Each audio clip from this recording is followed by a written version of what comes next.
Hi hello friends, welcome back to Amar's classes. ನಾನು ಅಮರೇಶ್ ಪೋತ್ನಾಳ್. ನೋಡಿ, ನಾವು 2020ರಲ್ಲಿ ನಡೆದಿರ್ತಕ್ಕಂಥ ಪ್ರಮುಖವಾಗಿರ್ತಕ್ಕಂಥ ಪ್ರಚಲಿತ ಘಟನೆಗಳು ಅಂದರೆ ಕರೆಂಟ್ ಇವೆಂಟ್ಸ್ ಇಂಪಾರ್ಟೆಂಟ್ ಆಗಿರೋವು ಏನಿದಾವೆ ಅವುಗಳನ್ನ ಗ್ಲಾನ್ಸ್ ಮಾಡ್ತಾ ಇದ್ವಿ. ಅದರಲ್ಲಿ ಮೊದಲನೇ ಭಾಗದಲ್ಲಿ ನಾವು ಜನವರಿ 2020ರಿಂದ ಜೂನ್ 2020ರವರೆಗಿನ ಪ್ರಮುಖವಾಗಿರ್ತಕ್ಕಂಥ ಪ್ರಚಲಿತ ಘಟನೆಗಳನ್ನು ಡಿಸ್ಕಸ್ ಮಾಡಿದ್ವಿ. ನಂತರ ಜುಲೈಯಿಂದ ಡಿಸೆಂಬರ್ 2020ರವರೆಗೂ ಲಾಸ್ಟ್ 6 ಮಂತ್ ಆಗುತ್ತೆ, ವೆರಿ ಇಂಪಾರ್ಟೆಂಟ್ ಆಗುತ್ತೆ ಮುಂದೆ ಬರ್ತಕ್ಕಂಥ ಯಾವುದೇ ಕಾಂಪಿಟೇಟಿವ್ ಎಕ್ಸಾಮ್ ಆಗಿರಲಿ. ಸೊ ಹಾಗಾಗಿ ಈ ಒಂದು ಜುಲೈ 2020ರಿಂದ ಡಿಸೆಂಬರ್ 2020ರವರೆಗಿನ 200 ಪ್ರಮುಖವಾಗಿರ್ತಕ್ಕಂಥ ಕರೆಂಟ್ ಇವೆಂಟ್ಸನ್ನು ಡಿಸ್ಕಸ್ ಮಾಡೋದ್ರಲ್ಲಿ ನಾವು ಮೊದಲನೇ ಭಾಗದಲ್ಲೇ 100 ಕರೆಂಟ್ ಇವೆಂಟ್ಸನ್ನು ಡಿಸ್ಕಸ್ ಮಾಡಿದ್ವಿ. ಸೊ ಒಂದಷ್ಟು ಗ್ಲಾನ್ಸ್ ಮಾಡಿದ್ವಿ. ಈಗ ಈ ವಿಡಿಯೋದಲ್ಲಿ ನಾವು ಇದು ಪಾರ್ಟ್ 2 ಆಗುತ್ತೆ. ಇದರಲ್ಲಿ ಅಗೇನ್ ಒಂದು 100 ಪ್ರಚಲಿತ ಘಟನೆಗಳನ್ನು ಡಿಸ್ಕಸ್ ಮಾಡ್ತಾ ಹೋಗೋಣ. ಓಕೆ, ಹಾಗಾದರೆ ಈ 200 ಪ್ರಶ್ನೆಗಳಿಂದ ನಮಗೆ ಜಾಬ್ ಸಿಗೋದ್ರಲ್ಲಿ ಸಿಂಹ ಪಾಲು ಕೊಡುಗೆ ನೀಡ್ತವ ಅನ್ನೋದಾದರೆ ಹೌದು, ನಿಜವಾಗ್ಲೂ. ಯಾಕಂದರೆ ನಮಗೆಲ್ಲ ಗೊತ್ತಿದೆ, ಒಂದೊಂದು ಸಲ ಜಾಬ್ ಸಿಗೋದು ಕೇವಲ 1 ಮಾರ್ಕ್ಸಿಂದ ಜಾಬ್ ಸಿಗ್ಬೋದು, 1 ಮಾರ್ಕ್ಸಿಂದ ಜಾಬ್ ಸಿಗದೇ ಇರತಕ್ಕಂಥ ಸಿಚುವೇಶನ್ಗಳನ್ನ ನಾವು ನೋಡಿದ್ದೀವಿ, ಫೇಸ್ ಮಾಡಿದ್ದೀವಿ ಕೂಡ. ಹಾಗಾದರೆ ಕರೆಂಟ್ ಇವೆಂಟ್ಸಿಂದ ಭಾಳಷ್ಟು ಪ್ರಶ್ನೆಗಳು ಬರೋದನ್ನು ನಾವು ನೋಡಿದ್ದೀವಿ ಮತ್ತು ನಮ್ಮ ಒಂದು ಕರೆಂಟ್ ಇವೆಂಟ್ಸಿಂದ ಹಲವಾರು ಪರೀಕ್ಷೆಗಳಲ್ಲಿ ಹಲವಾರು ಪ್ರಶ್ನೆಗಳು ಬಂದಿರೋದನ್ನು ಕೂಡ ನೀವೆಲ್ಲ ಕಮೆಂಟ್ ಮಾಡಿ ತಿಳಿಸಿದ್ರಿ. ಹಾಗಾದರೆ so last 6 month current events, ಅತಿ ಮುಖ್ಯವಾಗಿರ್ತಕ್ಕಂಥ ಕರೆಂಟ್ ಇವೆಂಟ್ಸ್ ಪ್ರಶ್ನೆಗಳನ್ನು ಇವತ್ತಿನ ಈ ವಿಡಿಯೋದಲ್ಲಿ ನೋಡ್ತಾ ಹೋಗೋಣ. ಹಾಗಾದರೆ ಸೊ ಇದು ಪಾರ್ಟ್ 2 ಆಗುತ್ತೆ. ಸೊ ಪಾರ್ಟ್ 1 ಯಾರು ನೋಡಿಲ್ವೋ ಮತ್ತು ಜನವರಿ 2020ರಿಂದ ಜೂನ್ 2020ರವರೆಗಿನ ಕರೆಂಟ್ ಇವೆಂಟ್ಸ್ ಗ್ಲಾನ್ಸ್ ಯಾರು ನೋಡಿಲ್ವೋ ಅವುಗಳನ್ನು ನಾನು ಡಿಸ್ಕ್ರಿಪ್ಷನ್ ಬಾಕ್ಸಲ್ಲಿ ಹಾಕಿರ್ತೀನಿ ಅಥವಾ ಇಲ್ಲೊಂದು ಐಕಾನಲ್ಲಿ ಕೊಟ್ಟಿರ್ತೀನಿ, ಹೋಗಿ ನೀವು ನೋಡ್ಬೋದು. ಹಾಗಾದರೆ ನೋಡಿ, ನಮ್ಮ ಭವಿಷ್ಯವನ್ನು ಚೇಂಜ್ ಮಾಡ್ತಕ್ಕಂಥ ಜಾಬ್ ಸಿಗೋದ್ರಲ್ಲಿ ಸಿಂಹ ಪಾಲು ಕೊಡುಗೆಯನ್ನು ನೀಡ್ತಕ್ಕಂಥ ಪ್ರಶ್ನೆಗಳು ಯಾವ್ಯಾವು, ಸೊ ಅದನ್ನು ಈ ಒಂದು ವಿಡಿಯೋದಲ್ಲಿ ನೋಡ್ತಾ ಹೋಗೋಣ. ಓಕೆ, ಸೊ ನೋಡಿ, ಟಾಪ್ 100 ಕರೆಂಟ್ ಇವೆಂಟ್ಸ್ ಕ್ವಶನ್ನ ಇವತ್ತಿನ ಈ ವಿಡಿಯೋದಲ್ಲಿ ನೋಡೋಣ. ಲಾಸ್ಟ್ ಟಾಪ್ 100 ಆಲ್ರೆಡಿ ನೋಡಿದ್ದೀವಿ. ಸೊ ಟೋಟಲ್ ಎಷ್ಟಾಗುತ್ತೆ ಅಂದರೆ ಈಗ ಜುಲೈಯಿಂದ ಡಿಸೆಂಬರ್ 2020ರವರೆಗೂ ಒಟ್ಟು 210 ಪ್ರಚಲಿತ ಘಟನೆಗಳನ್ನು ಡಿಸ್ಕಸ್ ಮಾಡ್ದಂಗೆ ಆಗುತ್ತೆ. ಜನವರಿಯಿಂದ ಜೂನು ಆಲ್ರೆಡಿ ನಾವು ಡಿಸ್ಕಸ್ ಮಾಡಿದ್ದೀವಿ 60 ಇಂಪಾರ್ಟೆಂಟ್ ಪ್ರಶ್ನೆಗಳನ್ನು. ಹಾಗಾದರೆ get ready for RSI, PSI, FDA, STA, PC, group C ಅಥವಾ ಯಾವುದೇ ಕಾಂಪಿಟೇಟಿವ್ ಎಕ್ಸಾಮ್ ಆಗಿರ್ಬೋದು. ಸೊ ಬನ್ನಿ, ಹಾಗಾದರೆ ಯಾವ ಇಂಪಾರ್ಟೆಂಟ್ ಪ್ರಶ್ನೆಗಳಂತ ನೋಡ್ತಾ ಹೋಗೋಣ. ಸೊ ಇಲ್ಲಿ ನನ್ನ ಒಂದು ಕಿರುಪರಿಚಯ ಇದೆ, ನಿಮಗೆಲ್ಲ ಆಲ್ರೆಡಿ ಗೊತ್ತಿದೆ. Let's move on. ನೋಡಿ, ನಾನು ಯಾವಾಗಲೂ ಹೇಳ್ತಾ ಇರ್ತೀನಿ, ಲಾಸ್ಟ್ 18 ಮಂತ್ಸ್ ಕರೆಂಟ್ ಇವೆಂಟ್ಸನ್ನು ನೋಡ್ತಾ ಹೋಗಬೇಕು. ಲಾಸ್ಟ್ 6 ಮಂತ್ಗೆ ಜಾಸ್ತಿ ಪ್ರಿಫರೆನ್ಸ್ ಕೊಡಬೇಕು. ಅದಕ್ಕಿಂತ 6 ಮಂತ್ ಹಿಂದೆ ಸ್ವಲ್ಪ ಒಂದು 50% ಕಾನ್ಸಂಟ್ರೇಷನು, ಅದಕ್ಕಿಂತ ಹಿಂದೆ 6 ಮಂತ್ಗೆ ಒಂದಷ್ಟು 30% ಕಾನ್ಸಂಟ್ರೇಷನ್ನ ಕೊಡಬೇಕು. ಹಾಗಾಗಿ ಲಾಸ್ಟ್ 18 ಮಂತ್ ಕರೆಂಟ್ ಇವೆಂಟ್ಸನ್ನು ನನ್ನ ಚಾನಲಲ್ಲಿ ನೀವು ನೋಡ್ಬೋದು. ಜುಲೈ 2019ರಿಂದ ಡಿಸೆಂಬರ್ 2020ರವರೆಗೂ ನೋಡಿ, ಪ್ರತಿ ಮಂತ್ದು ಕರೆಂಟ್ ಇವೆಂಟ್ ಇದೆ. ಯಾರು ನೋಡಿಲ್ವೋ ಇಲ್ಲೊಂದು ಪ್ಲೇ ಲಿಸ್ಟ್ ಕೊಟ್ಟಿರ್ತೀನಿ, ಹೋಗಿ ನೋಡ್ಬೋದು. ಓಕೆ, ಸೊ ಇನ್ನು ಡಿಸೆಂಬರ್ ಒಂದಷ್ಟು ಕ್ವಶನ್ಗಳನ್ನ ಸಹಿತ ಈ ಒಂದು ಗ್ಲಾನ್ಸಿಂಗ್ ಸೆಷನಲ್ಲಿ ಹಾಕ್ಕೊಂಡಿದ್ದೀನಿ, ಡಿಸೆಂಬರ್ ಮಂತ್ದು ಕೂಡ. ಓಕೆ, ಸೊ ಇನ್ನು ಡಿಸೆಂಬರ್ ಮಂತ್ದು ಒಂದಷ್ಟು ಕರೆಂಟ್ ಇವೆಂಟ್ಸನ್ನು ನಾನು ಕಂಪ್ಲೀಟಾಗಿ ಡಿಸ್ಕಷನ್ ಮಾಡೋದಕ್ಕೆ ಮುಂದಿನ ದಿನಗಳಲ್ಲಿ ನಾನು ವಿಡಿಯೋ ಅಪ್ಲೋಡ್ ಮಾಡ್ತೀನಿ. ಓಕೆ, ಹಾಗಾದರೆ 210 ಕರೆಂಟ್ ಇವೆಂಟ್ಸ್ ಕ್ವಶನ್ಸ್ ಯಾವ್ಯಾವು 2020ರ, ಅದು ಜುಲೈಯಿಂದ ಡಿಸೆಂಬರ್ವರೆಗೂ. ಸೊ ಮೊದಲನೇ ಪ್ರಶ್ನೆಯನ್ನು ನೋಡ್ತಾ ಹೋಗೋಣ. ನಾವು ಆಲ್ರೆಡಿ 100 ಪ್ರಶ್ನೆಗಳನ್ನು ನೋಡಿರೋದ್ರಿಂದ ಇದು 101 ಆಗುತ್ತೆ. ಕ್ವಶನ್ ನಂಬರ್ 101ನೇ ಕ್ವಶನು, ಕರ್ನಾಟಕದ ಕೆಳಗಿನ ಯಾವ ಪ್ರವಾಸಿ ತಾಣವು 2020ರಲ್ಲಿ ವಿಶ್ವ ಪಾರಂಪರಿಕ ತಾಣಗಳ ತಾತ್ಕಾಲಿಕ ಪಟ್ಟಿಗೆ ಸೇರಿಸಲ್ಪಟ್ಟಿದೆ? ಸೊ ಟೆಂಪರರಿ ಲಿಸ್ಟು ಭಾಳ ಇಂಪಾರ್ಟೆಂಟು, ಗಮನ ಹರಿಸ್ಬೇಕಿಲ್ಲಿ. Which of the following tourist destinations in Karnataka has been added to the temporary list of world heritage sites in 2020? ಅಂದರೆ ನೋಡಿ, ಹಂಪಿ, ಪಟ್ಟದಕಲ್ಲು, ಬೇಲೂರು ಹಳೆಬೀಡು, ಸೋಮನಾಥ್ಪುರ ಅಂದರೆ ಸರಿಯಾದ ಉತ್ತರ ಸೋಮನಾಥ್ಪುರ ಆಗುತ್ತೆ. ಈಗ ಸೋಮನಾಥ್ಪುರವನ್ನು ವಿಶ್ವ ಪಾರಂಪರಿಕ ತಾಣಗಳು ಅಥವಾ ವರ್ಲ್ಡ್ ಹೆರಿಟೇಜ್ ಸೈಟು ಯುನೆಸ್ಕೋದವ್ರು ಏನು ರಿಲೀಸ್ ಮಾಡ್ತಾರೆ ಅದರಲ್ಲಿ ಈಗ ಟೆಂಪ್ರರಿ ಲಿಸ್ಟಲ್ಲಿ ಸೇರಿದೆ ಸೋಮನಾಥ್ಪುರ, ನೆನ್ಪಿಡ್ಬೇಕು. ಓಕೆ, ಹಾಗಾದರೆ ನೋಡಿ, ಬೇಲೂರು ಹಳೆಬೀಡು ಸಹಿತನೂ ಆಲ್ರೆಡಿ ಟೆಂಪ್ರರಿ ಲಿಸ್ಟಲ್ಲಿದ್ದಾವೆ ಲಾಸ್ಟ್ 6 ಇಯರ್ಸಿಂದ. ಈಗ ಸೋಮನಾಥ್ಪುರ ಅದಕ್ಕೆ ಜಾಯ್ನ್ ಆಗ್ತಾ ಇದೆ. ಹಾಗಾಗಿ ವರ್ಲ್ಡ್ ಹೆರಿಟೇಜ್ ಸೈಟ್ಸ್ ಯುನೆಸ್ಕೋದವರಲ್ಲಿ ಒಂದು ಲಿಸ್ಟಲ್ಲಿ, ಟೆಂಪ್ರರಿ ಲಿಸ್ಟಲ್ಲಿ ಕರ್ನಾಟಕದಿಂದ ಯಾವ್ಯಾವ ಇದಾವೆ ಅಂದರೆ ಒಂದು ಬೇಲೂರು ಹಳೆಬೀಡುಗಳು ಮತ್ತು ನಮ್ಮ ಸೋಮನಾಥ್ಪುರ ಆಗುತ್ತೆ, 3 ಆಗ್ತವೆ. ಇನ್ನು ಆಲ್ರೆಡಿ ಪರ್ಮನೆಂಟ್ ಲಿಸ್ಟಲ್ಲಿ ಯಾವ್ಯಾವ ಇದಾವೆ ಅಂದರೆ ಯುನೆಸ್ಕೋದ ವರ್ಲ್ಡ್ ಹೆರಿಟೇಜ್ ಸೈಟ್ ಮಾನ್ಯತೆಯನ್ನು ಪಡೆದಿರ್ತಕ್ಕಂಥ ಕರ್ನಾಟಕದ ತಾಣಗಳು ಯಾವ್ಯಾವ ಅಂದರೆ ಹಂಪಿ, ಪಟ್ಟದಕಲ್ಲು ಮತ್ತು ವೆಸ್ಟರ್ನ್ ಘಾಟ್ಸ್. ಇದ್ರ ಬಗ್ಗೆ ನಾವು ಆಲ್ರೆಡಿ ಡಿಸ್ಕಸ್ ಮಾಡಿದ್ದೀವಿ. ಓಕೆ, ಎರಡನೇ ಪ್ರಶ್ನೆ ಅಥವಾ 102ನೇ ಪ್ರಶ್ನೆ, UNFCCC COP26 2021 ಈ ಕೆಳಗಿನ ಯಾವ ನಗರದಲ್ಲಿ ಆತಿಥ್ಯ ವಹಿಸಲು ಯೋಜಿಸಿದೆ?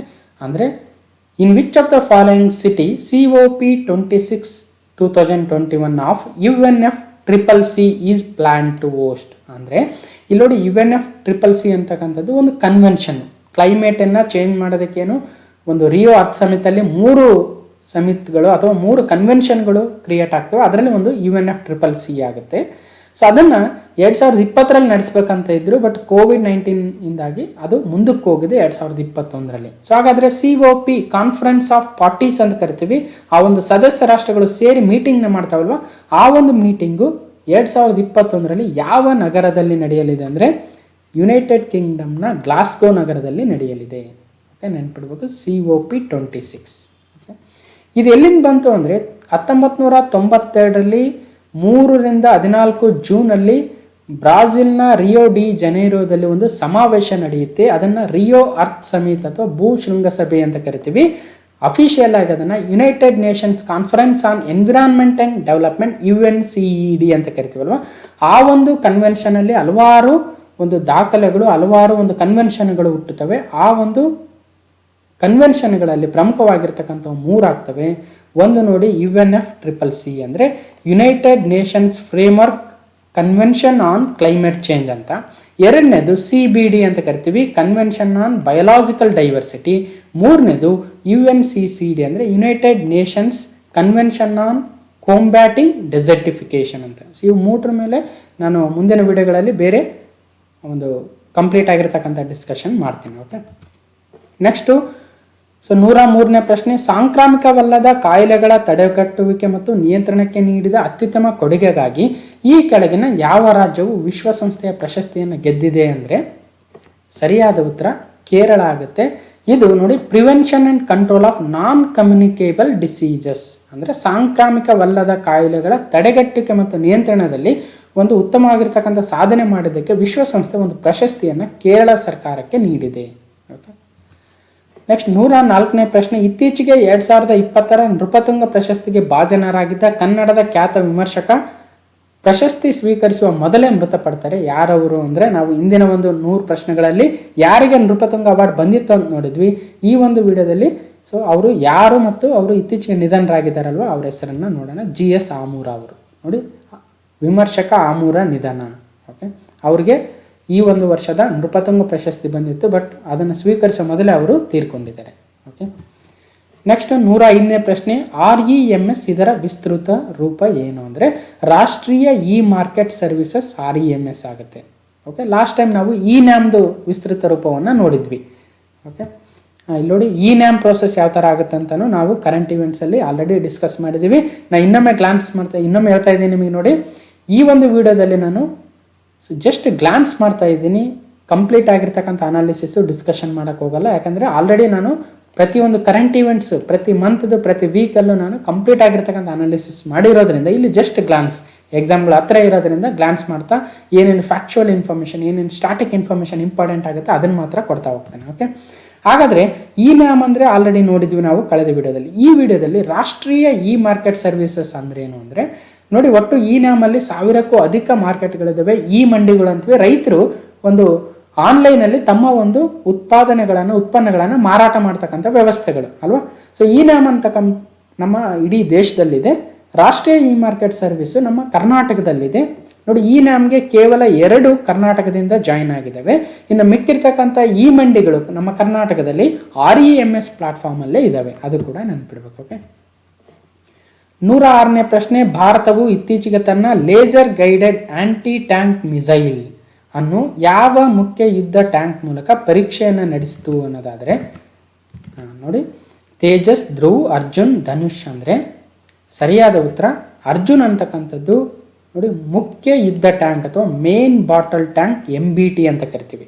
ಸೊ ಇದನ್ನು ಯೂಸ್ ಮಾಡಿಕೊಂಡು ಭಾರತ ತನ್ನ ಲೇಸರ್ ಗೈಡೆಡ್ ಆಂಟಿ ಟ್ಯಾಂಕ್ ಮಿಸೈಲನ್ನು ಟೆಸ್ಟ್ ಮಾಡಿತು ಅಂತಕ್ಕಂಥದ್ದು. ಸೊ ಹಾಗಾಗಿ ಇಲ್ಲಿ ನೋಡಿ, DRDO successfully test fires laser guided anti tank missile ಅಂತ. ಓಕೆ, ATGM ಅಂತ ಕರಿತೀವಿ. ಓಕೆ, ಇದನ್ನು ಎಲ್ಲಿ ಒಂದು ಟೆಸ್ಟ್ ಮಾಡಿದರು ಅಂದರೆ ಮಹಾರಾಷ್ಟ್ರದ ಅಹಮದ್ನಗರದಲ್ಲಿ.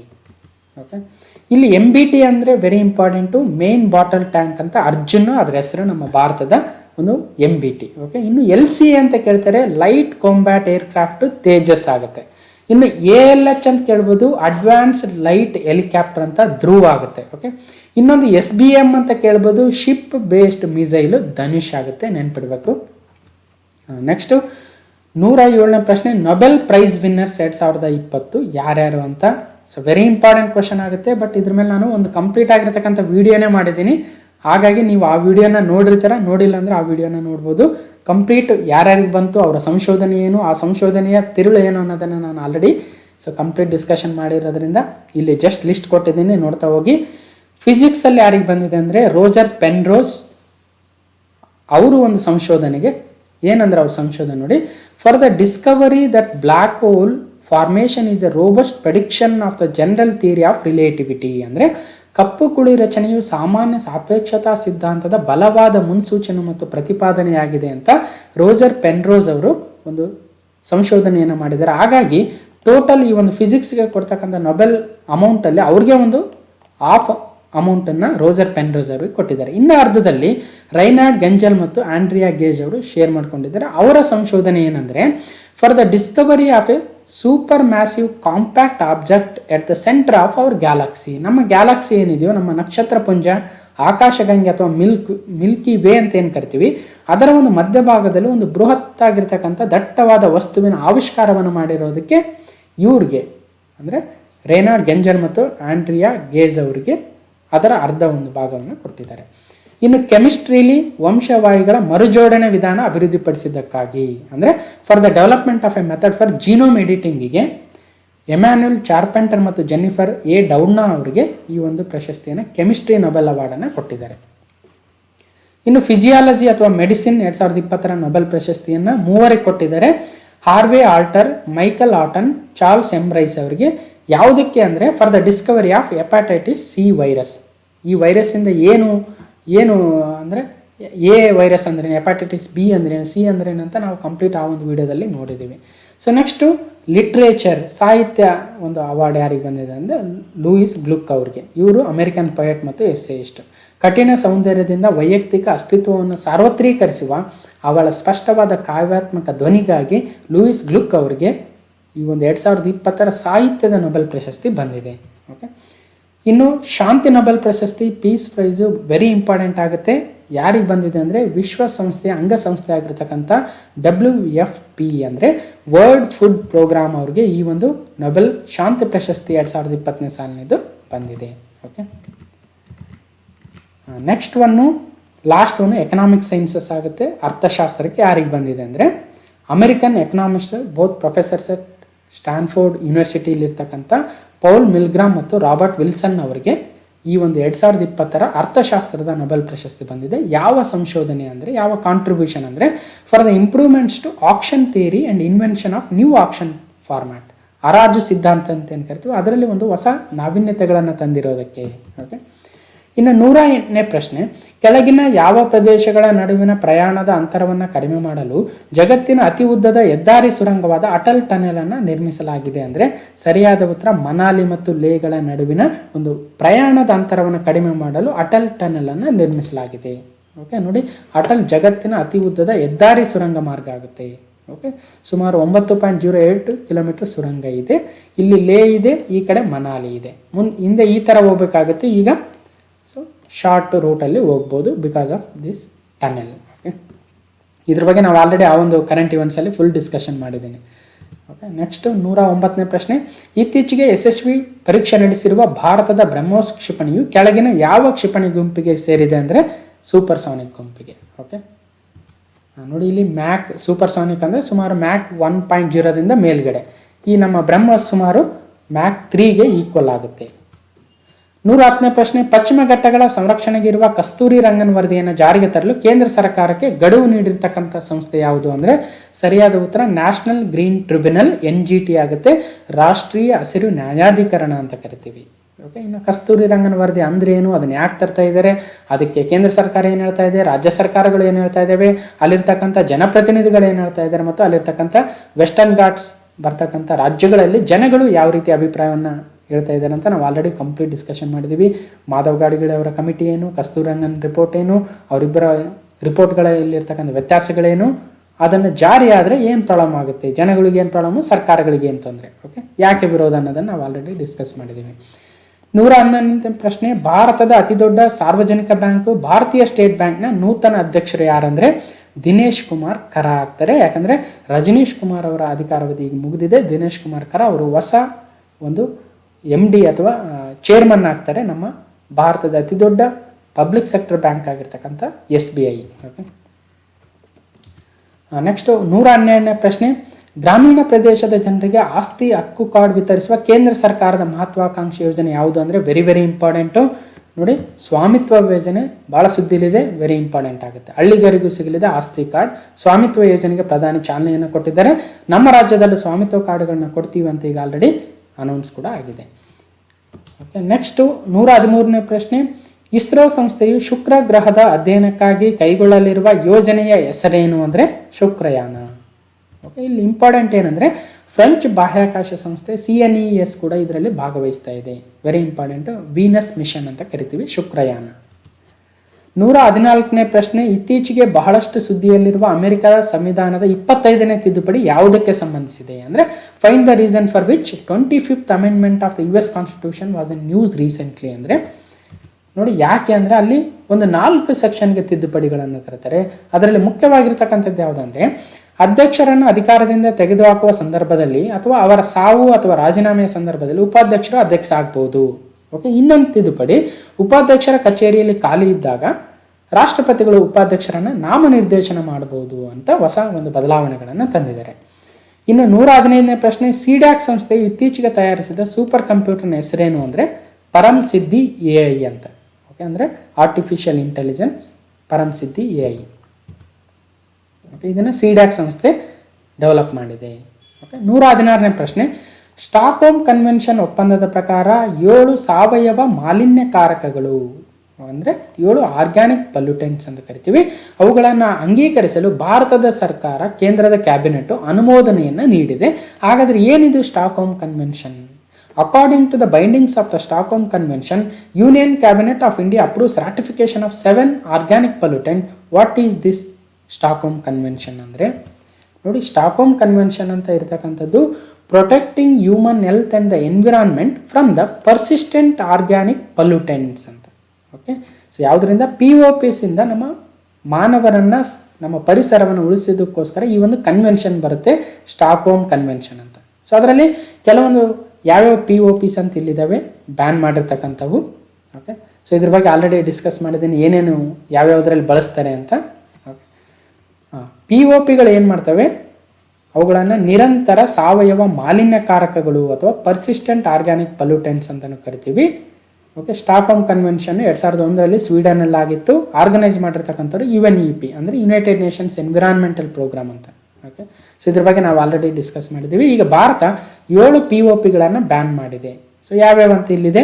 ಸೊ ಇಲ್ಲಿ ಅವೇನು ಭಾಳ ಇಂಪಾರ್ಟೆಂಟ್ ಆಗಲ್ಲ. ಇಂಪಾರ್ಟೆಂಟ್ ಏನಂದರೆ ಒಂದು POP ಅಂದ್ರೇನು, ಸ್ಟಾಕ್ಹೋಮ್ ಕನ್ವೆನ್ಷನ್ ಯಾವುದಕ್ಕಿದೆ ಅಂತಕ್ಕಂಥದ್ದು ಇಂಪಾರ್ಟೆಂಟ್ ಆಗುತ್ತೆ, ಮತ್ತು ಅದು ಯಾವಾಗ ಸ್ಟಾರ್ಟ್ ಆಯಿತು, ಯಾವ ಪ್ರೋಗ್ರಾಮ್ ಅಡಿಯಲ್ಲಿ. ಓಕೆ, 117ನೇ ಪ್ರಶ್ನೆ, DRDO ಅಭಿವೃದ್ಧಿಪಡಿಸಿರುವ ಸ್ವದೇಶಿ ನಿರ್ಮಿತ ವಿರೋಧಿ ಕ್ಷಿಪಣಿಯ ಹೆಸರೇನು? ವಿಕಿರಣ ವಿರೋಧಿ ಕ್ಷಿಪಣಿಯ ಹೆಸರೇನು ಅಂದರೆ what is the name of the India's anti radiation missile developed by DRDO ಅಂದರೆ ಸೊ ರುದ್ರಮ್ ಅಲ್ವಾ. ನೀವು ಆಲ್ರೆಡಿ ನೋಡಿರ್ತೀರ ಆನ್ಸರ್, ನಾನು ಮುಂದೆ ಒಂದು ಸ್ಲೈಡ್ ಮುಂದೆ ಓದಿದ್ದಕ್ಕೆ ನೋ ಪ್ರಾಬ್ಲಮ್. ಓಕೆ, ರುದ್ರಮ್ ಅಂತಕ್ಕಂಥದ್ದು ಆ್ಯಂಟಿ ರೇಡಿಯೇಷನ್ ಮಿಸೈಲ್ ಆಗುತ್ತೆ, ನಮ್ಮ ಸ್ವದೇಶಿ ನಿರ್ಮಿತ ವಿಕಿರಣ ವಿರೋಧಿ ಕ್ಷಿಪಣಿ.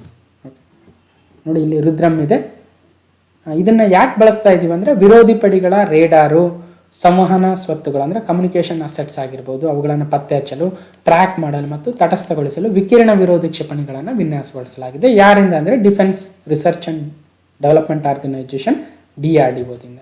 ಓಕೆ, 118ನೇ ಪ್ರಶ್ನೆ, ಭಾರತದಲ್ಲಿ ಅಭಿವೃದ್ಧಿಪಡಿಸಲಾದ ಸ್ವದೇಶಿ ನಿರ್ಮಿತ ಡ್ರೋನನ್ನು ಕರ್ನಾಟಕದ ಚಿತ್ರದುರ್ಗದಲ್ಲಿ ಚಳ್ಳಕೆರೆ ಸಮೀಪದ ಕುದಾಪುರದಲ್ಲಿ ಪರೀಕ್ಷೆಯನ್ನು ಮಾಡಲಾಯಿತು. ಅದರ ಹೆಸರೇನು ಈ ಒಂದು ಡ್ರೋನ್ಗಳು ಅಂದರೆ DRDO recently successfully tested its indigenous drone near Kudapura, Challakere, Chitradurga. What is the name of the drone ಅಂದರೆ ಸರಿಯಾದ ಉತ್ತರ ರುಸ್ತುಮ್ ಅಂತಕ್ಕಂಥ ಒಂದು ಡ್ರೋನ್ಗಳನ್ನು ಇತ್ತೀಚೆಗೆ ಕುದಾಪುರದಲ್ಲಿ ಟೆಸ್ಟ್ ಮಾಡಿದರು. ಓಕೆ, ನೋಡಿ ರುಸ್ತುಮ್ 2. ಸೊ ಇದಕ್ಕಿಂತ ಮುಂಚೆ ಏನಾಗ್ತಾ ಇತ್ತು, ಈಗ ಇಸ್ರೇಲಿಂದ ನಾವು ಡ್ರೋನ್ಗಳನ್ನು ಪರ್ಚೇಸ್ ಮಾಡ್ತಾ ಇದ್ದೀವಿ, ಎರಾನ್ ಡ್ರೋನ್ಗಳನ್ನು. ಸೊ ಅವುಗಳನ್ನ ನಮ್ಮ ದೇಶದಲ್ಲೇ ಸ್ವದೇಶಿಯಾಗಿ ನಾವು ನಿರ್ಮಾಣ ಮಾಡಬೇಕನ್ನೋ ಉದ್ದೇಶಕ್ಕೆ ರುಸ್ತುಮ್ ಡ್ರೋನ್ಗಳನ್ನು ನಮ್ಮ ಕರ್ನಾಟಕದ ಚಿತ್ರದುರ್ಗದ ಚಳ್ಳಕೆರೆ ಸಮೀಪದಲ್ಲಿರ್ತಕ್ಕಂಥ ಕುದಾಪುರ ಒಂದು ಬ್ರಾಂಚಲ್ಲಿ ಅವರು ಡೆವಲಪ್ ಮಾಡ್ತಾ ಇದ್ದಾರೆ, ಟೆಸ್ಟ್ಗಳನ್ನ ಮಾಡ್ತಾ ಇದ್ದಾರೆ. ಓಕೆ, ಇನ್ನು 119ನೇ ಪ್ರಶ್ನೆ, ಅಂತಾರಾಷ್ಟ್ರೀಯ ಹೆಣ್ಣು ಮಗುವಿನ ದಿನವನ್ನು ಪ್ರತಿ ವರ್ಷ ಯಾವ ದಿನ ಆಚರಿಸಲಾಗುತ್ತದೆ ಅಂದರೆ ಸರಿಯಾದ ಉತ್ತರ 11 ಅಕ್ಟೋಬರ್, ಅಂದರೆ ಇಂಟರ್ನ್ಯಾಷನಲ್ ಗರ್ಲ್ ಚೈಲ್ಡ್ ಡೇ ಆಗುತ್ತೆ. ಓಕೆ, ಇಲ್ಲಿ ನೋಡಿ October 11 international girl child day. ಈ ವರ್ಷದ ಥೀಮ್ ಏನಂದರೆ my voice our equal future ಅಂತ. ನೋಡಿ, October 11 international girl child day ಆದರೆ ನಮ್ಮ ರಾಷ್ಟ್ರೀಯ ಹೆಣ್ಣು ಮಗುವಿನ ದಿನ ಅಥವಾ ನ್ಯಾಷನಲ್ ಗರ್ಲ್ ಚೈಲ್ಡ್ ಡೇ ಜನವರಿ 24ರಂದು ಆಚರಣೆ ಮಾಡ್ತಾ ಇದ್ದೀವಿ.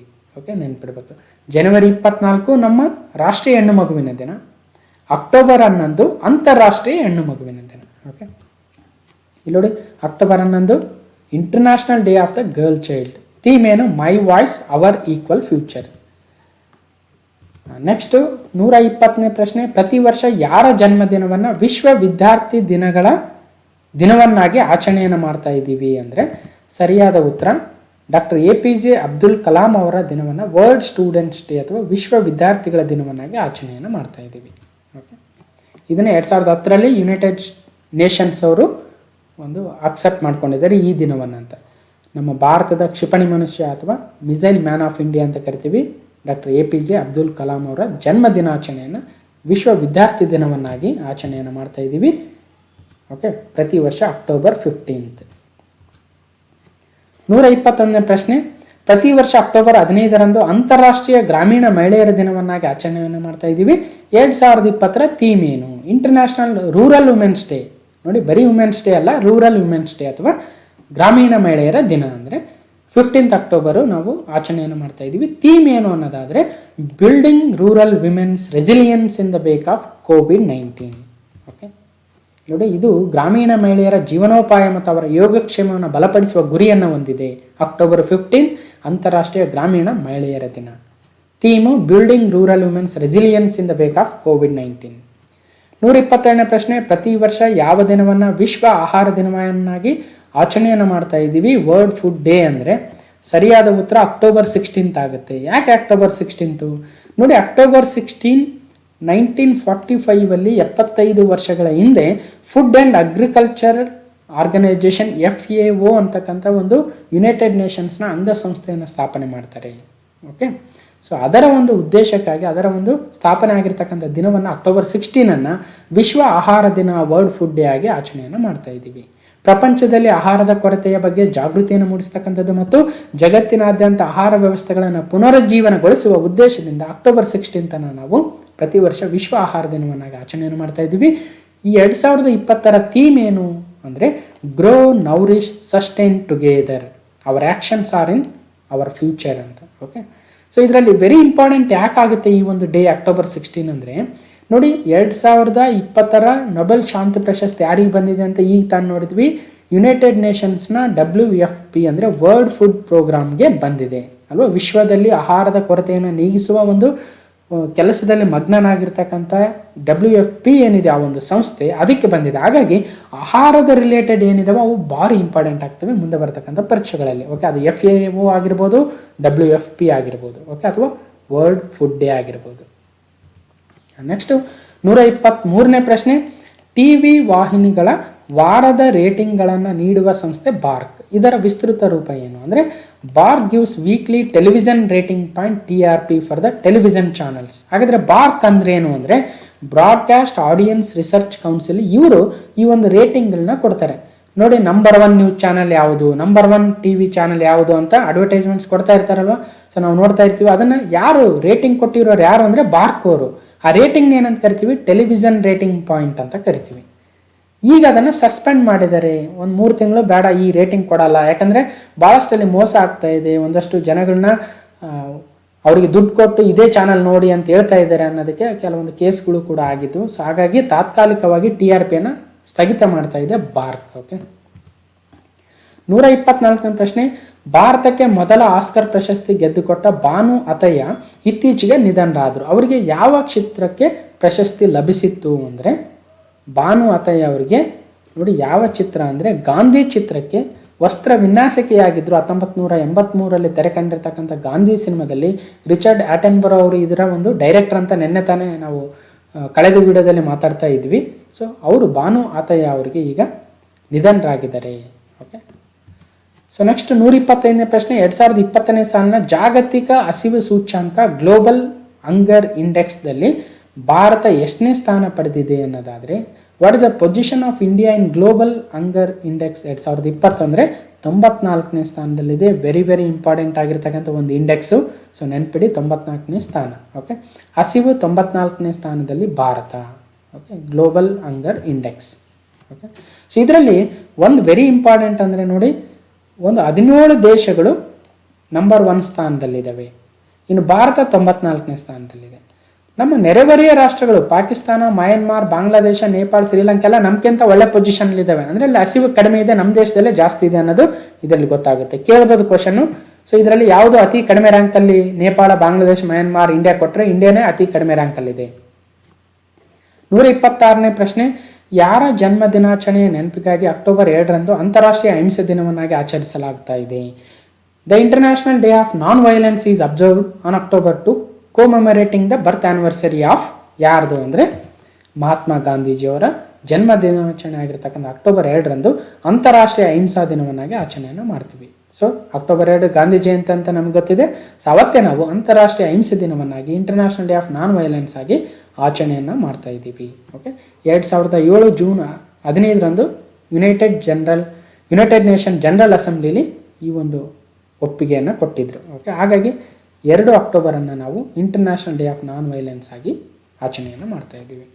127ನೇ ಪ್ರಶ್ನೆ, ಅಟಲ್ ಇನ್ನೋವೇಷನ್ ಮಿಷನ್ AIM ಅನ್ನು ಕೇಂದ್ರ ಸರ್ಕಾರದ ಯಾವ ಸಂಸ್ಥೆ ಅಡಿಯಲ್ಲಿ ಸ್ಥಾಪಿಸಲಾಗಿದೆ ಅಂದರೆ ಸರಿಯಾದ ಉತ್ತರ ನೋಡಿ, ನೀತಿ ಆಯೋಗದ ಅಡಿಯಲ್ಲಿ ಅಟಲ್ ಇನ್ನೋವೇಷನ್ ಮಿಷನ್ನ ಸೆಂಟ್ರಲ್ ಗೌರ್ಮೆಂಟ್ ಸ್ಥಾಪನೆಯನ್ನು ಮಾಡಿದೆ. ನೋಡಿ, ಅಟಲ್ ಇನ್ನೋವೇಷನ್ ಮಿಷನ್, ಇಲ್ಲಿ ನೀತಿ ಆಯೋಗ ಇದೆ. ಸೊ ಇದರ ಅಡಿಯಲ್ಲಿ ಹಲವಾರು ಇನಿಷಿಯೇಟಿವ್ಸನ್ನು ತಂದಿದ್ದಾರೆ AIM ಅಡಿಯಲ್ಲಿ.